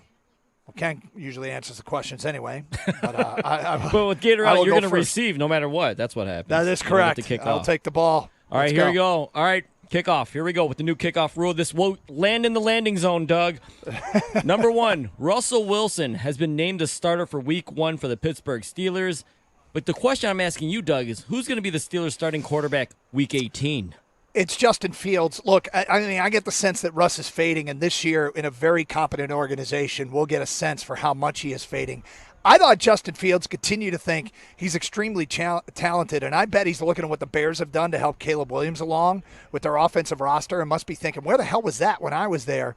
And maybe it's a little bit of wishful thinking because I want the Bears to, have screwed up their quarterback situation. But I still really like Justin Fields' skill set. And, it's hang another year, hang another start, hang another month on an aging quarterback. And I think eventually youth wins out here, and I think it'll be this year. Yeah, I don't know. I actually still believe in Justin Fields, too, as far as he can be a lot better than what he's shown, and he hasn't hit his potential yet. And we'll never know if he will, but he's got room to grow. The Russell Wilson, he's going in the opposite direction, unfortunately. He did win the starting job, but I think he barely won it. It's not like it was clear as day. They would have named this earlier. I think the Pittsburgh Steelers is a different, question I'm going to answer here, but I don't think they're going to make the playoffs. So I think in the end, they're going to have to play the young guy and see what they have in Justin Fields, and he'll be starting maybe the last month or so of games for the Steelers. I'm going to stick with the Steelers real quick here. Head coach Mike Tomlin told Rich Eisen this week, quote, "My friend Raheem Morris better be ready for a Justin Fields package. I don't want to disclose any strategic approaches, but there's just too much talent for him to sit around and watch." Was this a smart idea to give his friend a heads up, Doug? I don't believe him. I think he's completely full of poi. I think if they had a Justin Fields package of plays, they wouldn't be talking about a Justin Fields package of plays before their first game. So I think this is gamesmanship with gamesmanship. Like, I think he's gone next level gamesmanship. Like, I'm going to pretend like I'm going to tell him what we're going to do. And now I think Raheem Morris is probably confused. Like, wait a sec. What are we doing here? Crazy like a fox. Yeah, right? No, I don't believe him. All right, with Gator out, Kang. Well, Kang usually answers the questions anyway. But with Gator out, you're going to receive no matter what. That's what happens. That is correct. I'll take the ball. All right, here we go. All right, kickoff. Here we go with the new on next level gamesmanship. Like, I'm going to pretend like I'm going to tell him what we're going to do. And now I think Raheem Morris is probably confused. Like, wait a sec. What are we doing here? Crazy like a fox. Yeah, right? No, I don't believe him. I was going to ask you, is this some gamesmanship here? But why tell him you have a package if you have a package unless you don't have a package? What? Okay, because if all said and done, though, if I'm a Steelers fan, I guess I don't like it because if you break out a Justin Fields package and they necessarily weren't prepared for it, you caught them off guard. But now if you break it out, they probably practice something now, knowing like, all right, Justin Fields might come on the field at any moment. He might line up in the Wildcat. He might line up a receiver. Be ready for it. Maybe they were going to be ready for it anyways, but I feel like let them find out on their own. You don't have to tell them. You know what? You're right. Can you imagine if they put Justin Fields on and he carries it 3 times and loses 20 yards? I mean, why did we tell him? Why did the coach tell him what we were doing? Yeah, so in the end, I guess I don't like it. All right, Red Zone host Scott Hansen said this week, the lowest number of games we'll have in the late afternoon window is 3. Usually there's 2, Doug, in that afternoon window, but he said the lowest number is 3 this year. And there's going to be many weeks, according to him, they're going to have 4 or 5 games in that late window. So not all the games are front-loaded in the 1 o'clock kickoff. Is this a good idea or a bad idea to spread out these games? Well, I'm going to start by deferring to you because you are a Red Zone guy and I am not. And I've got an answer. But I'm going to let you – I want you to go first on this one, and whether or not – because you are a Red Zone guy. I love Red Zone. This is a great idea. I mean, those that watch Red Zone on a weekly basis like I do, you know there are those games, those weeks where it's just 2 games, and you're just going back and forth between 2 boring games. Sometimes they're both in commercial, so Hansen's got to fill time because they don't show commercials.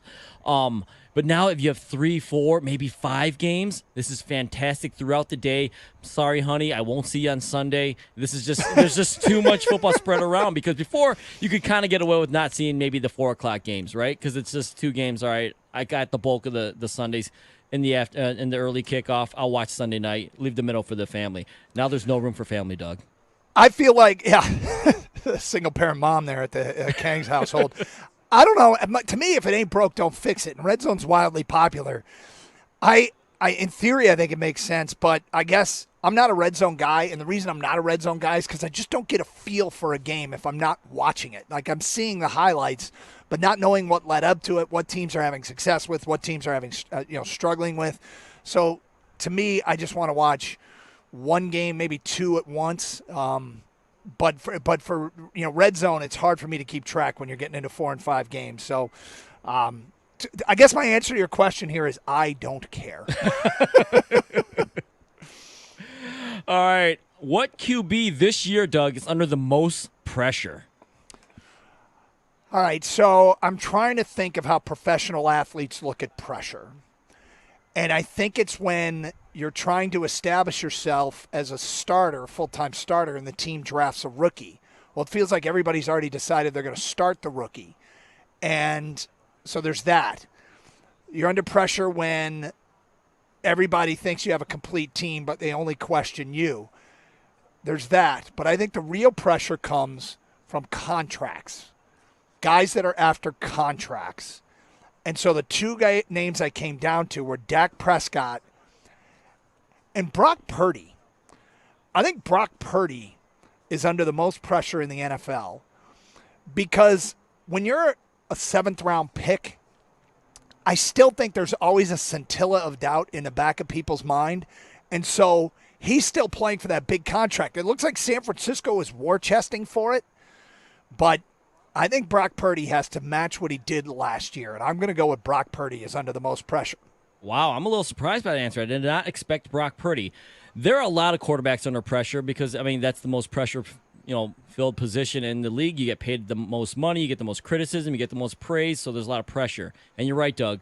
There's many different ways to, account what kind of pressure are we talking here.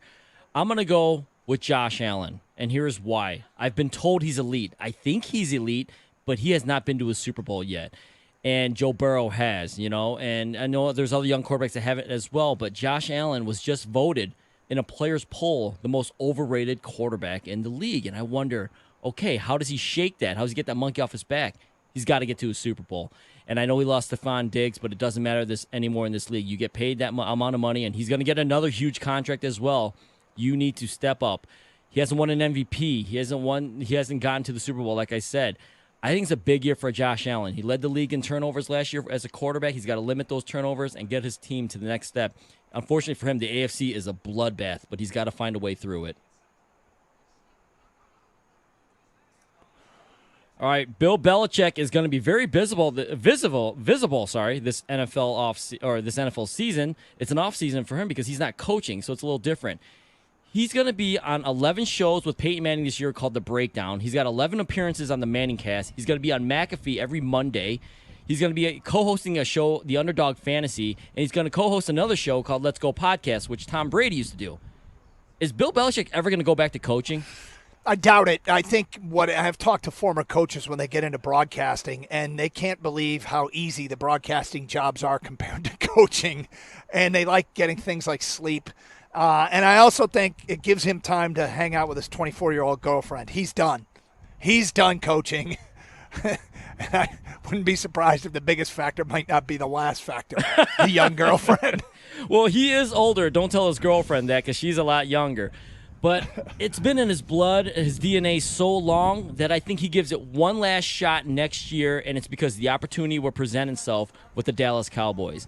Hey, you heard us talk a lot about FanDuel, America's number one sports book. Well, we got something a little different for you now through September 22nd. All FanDuel customers can bet $5 and get a 3-week free trial of NFL Sunday Ticket from YouTube. The fact that he's going to be so visible, by the way, I think it's going to help him because the fans are going to see that, hey, we've got a potential Super Bowl coach right there. Go get him if your team isn't, getting over that hump.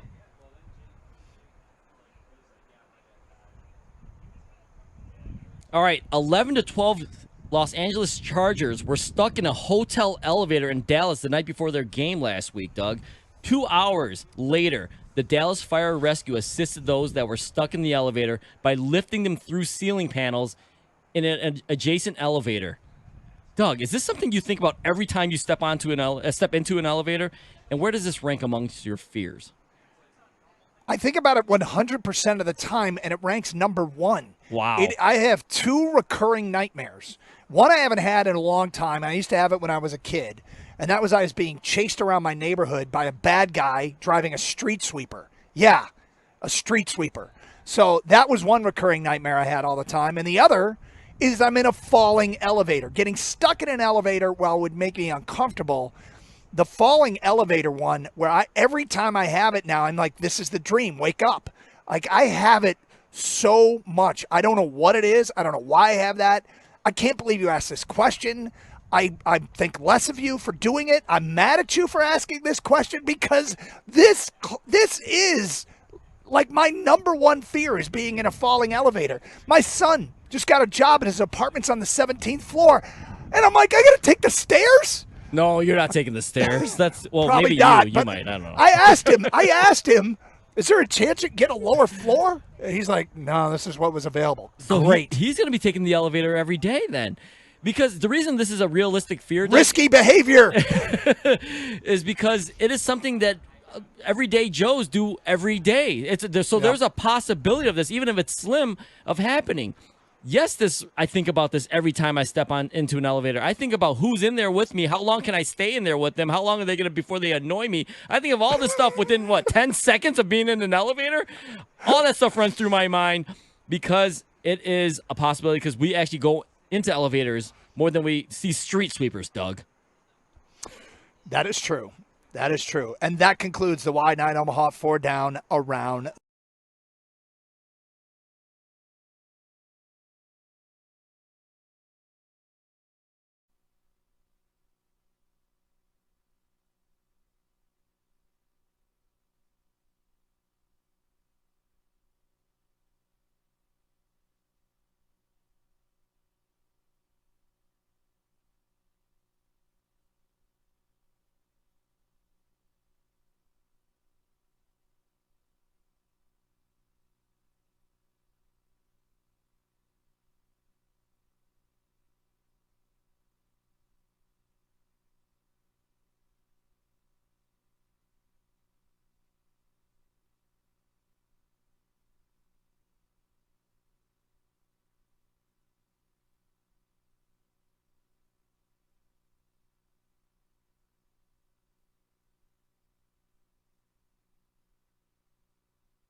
Carson Anderson, 97 The Ticket. Let's get back to the Tigers here a little bit, as they are getting set for this game against the Angels today, coming off a 3-2 win last night. And, of course, the Tigers have narrowed the gap in the playoff chase to 4.5 games behind Minnesota for the last wild card spot, with the 4th easiest schedule in baseball. So one of the things they've been doing is going with the opener concept and piecing it together and finding a way to pitch 9 innings, no matter They got 2 starting pitchers. One of them's going today, and Montero. Here is what A.J. Hinch told our morning show about these group outings, as they call them, and piecing it together, cobbling together 9 innings each and every night.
Okay, so that last part's the key part. Now, I like that A.J. Hinch is now dictating the matchup.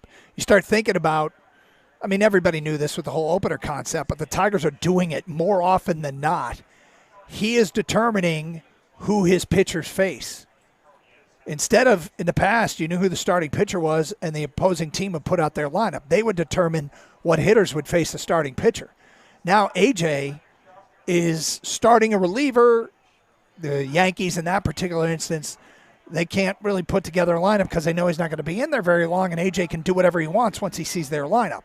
It's like always having the last change in hockey, or always being able to sub on the personnel you want, and the opposing team doesn't get to sub in football, which of course isn't the case. But it's clever, it's worked, but the key thing is the guy's got to perform. Englert last night has to perform. Bo Brisky has to perform. The guys that are going to give you 2 or 3 innings every other night, they have to perform, and they have been. They have been. They've been put in good spots, but they've been performing. All right, how much do you talk about a playoff chase in the clubhouse? Now that they've made this thing, you can see the playoffs from here. You can see the playoffs from here. How much do they talk about it? Here's what A.J. Hinch had to say.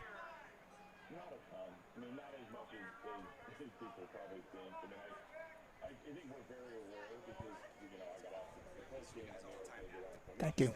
Appreciate it.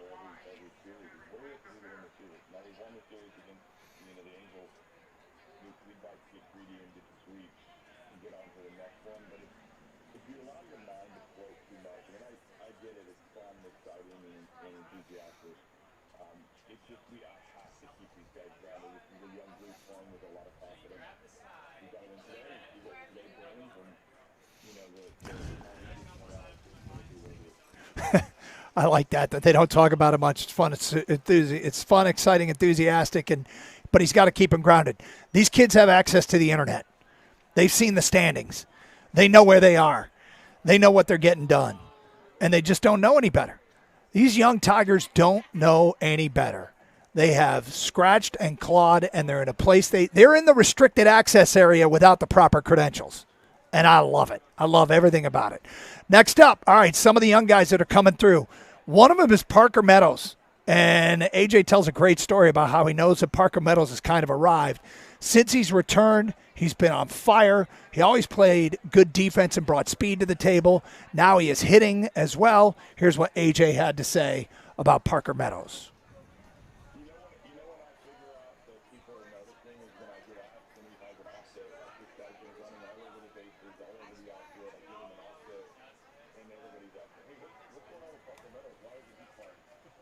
it's almost like rival play with the player when people notice when you're not playing. And he's been awesome. And I didn't plan on him being at the top of the order when he came back. I wanted him to have a lot of success because the fun that he has had himself at the beginning of the season and the expectations. And I wondered if I was pushing him too hard to lead him off, but his catalyst for the year it gets me wanting to get him at the top of the order. When he gets on base, when he hits ball to ballpark, run the bases as good as anybody on our team. The outfield defense, all of that is like signals that a fun player to have at the top of the order. But he continues to do it. So I did give him an off day yesterday. He'll play out. The Boston series will play into the series, and then we'll have an off day. I've been wanting to be careful with the guys that have come off the injured list, also being one of them.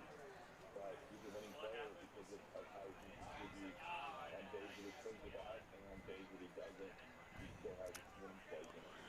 Yeah, and they win a lot of games with him in the lineup, and maybe he is that catalyst that they need. But, hey, we will continue. I just want him to keep it up. Just keep it up, Parker. Just keep it up. All right, final thing here from A.J. Hinch, best of what he told the morning show. Jace Young. Now, I thought I saw a little bit of what he's going to talk about here last night. But I don't, we're kind of getting to know Jace Young, what kind of player he is, what he might bring to the clubhouse. And here's what A.J. had to say earlier on the morning show. He's a gamer. He has next to him, and I get to hear the little one-liners in the dugout or some of the, he's been able to kind of keep his emotions in check, despite being sort of an edgy little gamer that comes up big. Obviously he was playing that Williamsport win against those really good players, first outside, and he looked at himself against lefties. He's learning a new position. Joe Cora is all over this field on every detail at third base. So he's a work in progress learning the position, and but when he's up to bat, there's some energy to that at bat, or there's some edge to that at bat. He walked a couple times last night, and near missed the ball. I went to a home run, got to play in front of his brother in Chicago. There's a lot to like about Jason. It centers around being a good baseball player and baseball feel and a competitive season. It's funny because anybody who watched the game last night or was at the game last night, he comes up to the plate later in the game, and the Jose Quijada kid was in pitching for the Angels, and I think it was a 2-0 pitch. He buzzed the tower. Now, it appeared as though Quijada didn't have control, but he popped up, started shaking his head like, yeah, okay. And I was like, ooh. He's a rookie. He just got here. Is he showing a little fire there? And then this morning I'm driving in and I'm listening to AJ, and he's like, he has some edge to him. He's an edgy little gamer. I like it. I like it a lot. And so I think we saw a little bit of that last night from Jace Young. So Tigers, big series here, wrapping up against the Angels, trying to take care of business. Back-to-back sweeps would be awesome heading into the showdown series with Boston, a Boston team that has struggled a little bit. They got the win last night against Toronto, but this Tiger team has certainly caught our attention. Kiter Montero going for the Tigers today. So that is coming up straight ahead. You'll hear more from AJ and the guys as they get you set for this one. We will be talking about it tomorrow and talking about the college football, previewing the college football weekend ahead for Michigan and Michigan State on tomorrow's program. And, of course, always mixing in some Lions discussion as well. But we're set up for hopefully a sweep and then this massive series against a Red Sox team, which is the only team between Detroit and the Twins in the chase for the final wild card. So, chance to get 4 back with a win today. Thanks to everyone here who stopped by and our street team crew. We'll talk to you tomorrow. Stay safe and treat each other with respect. 97.1.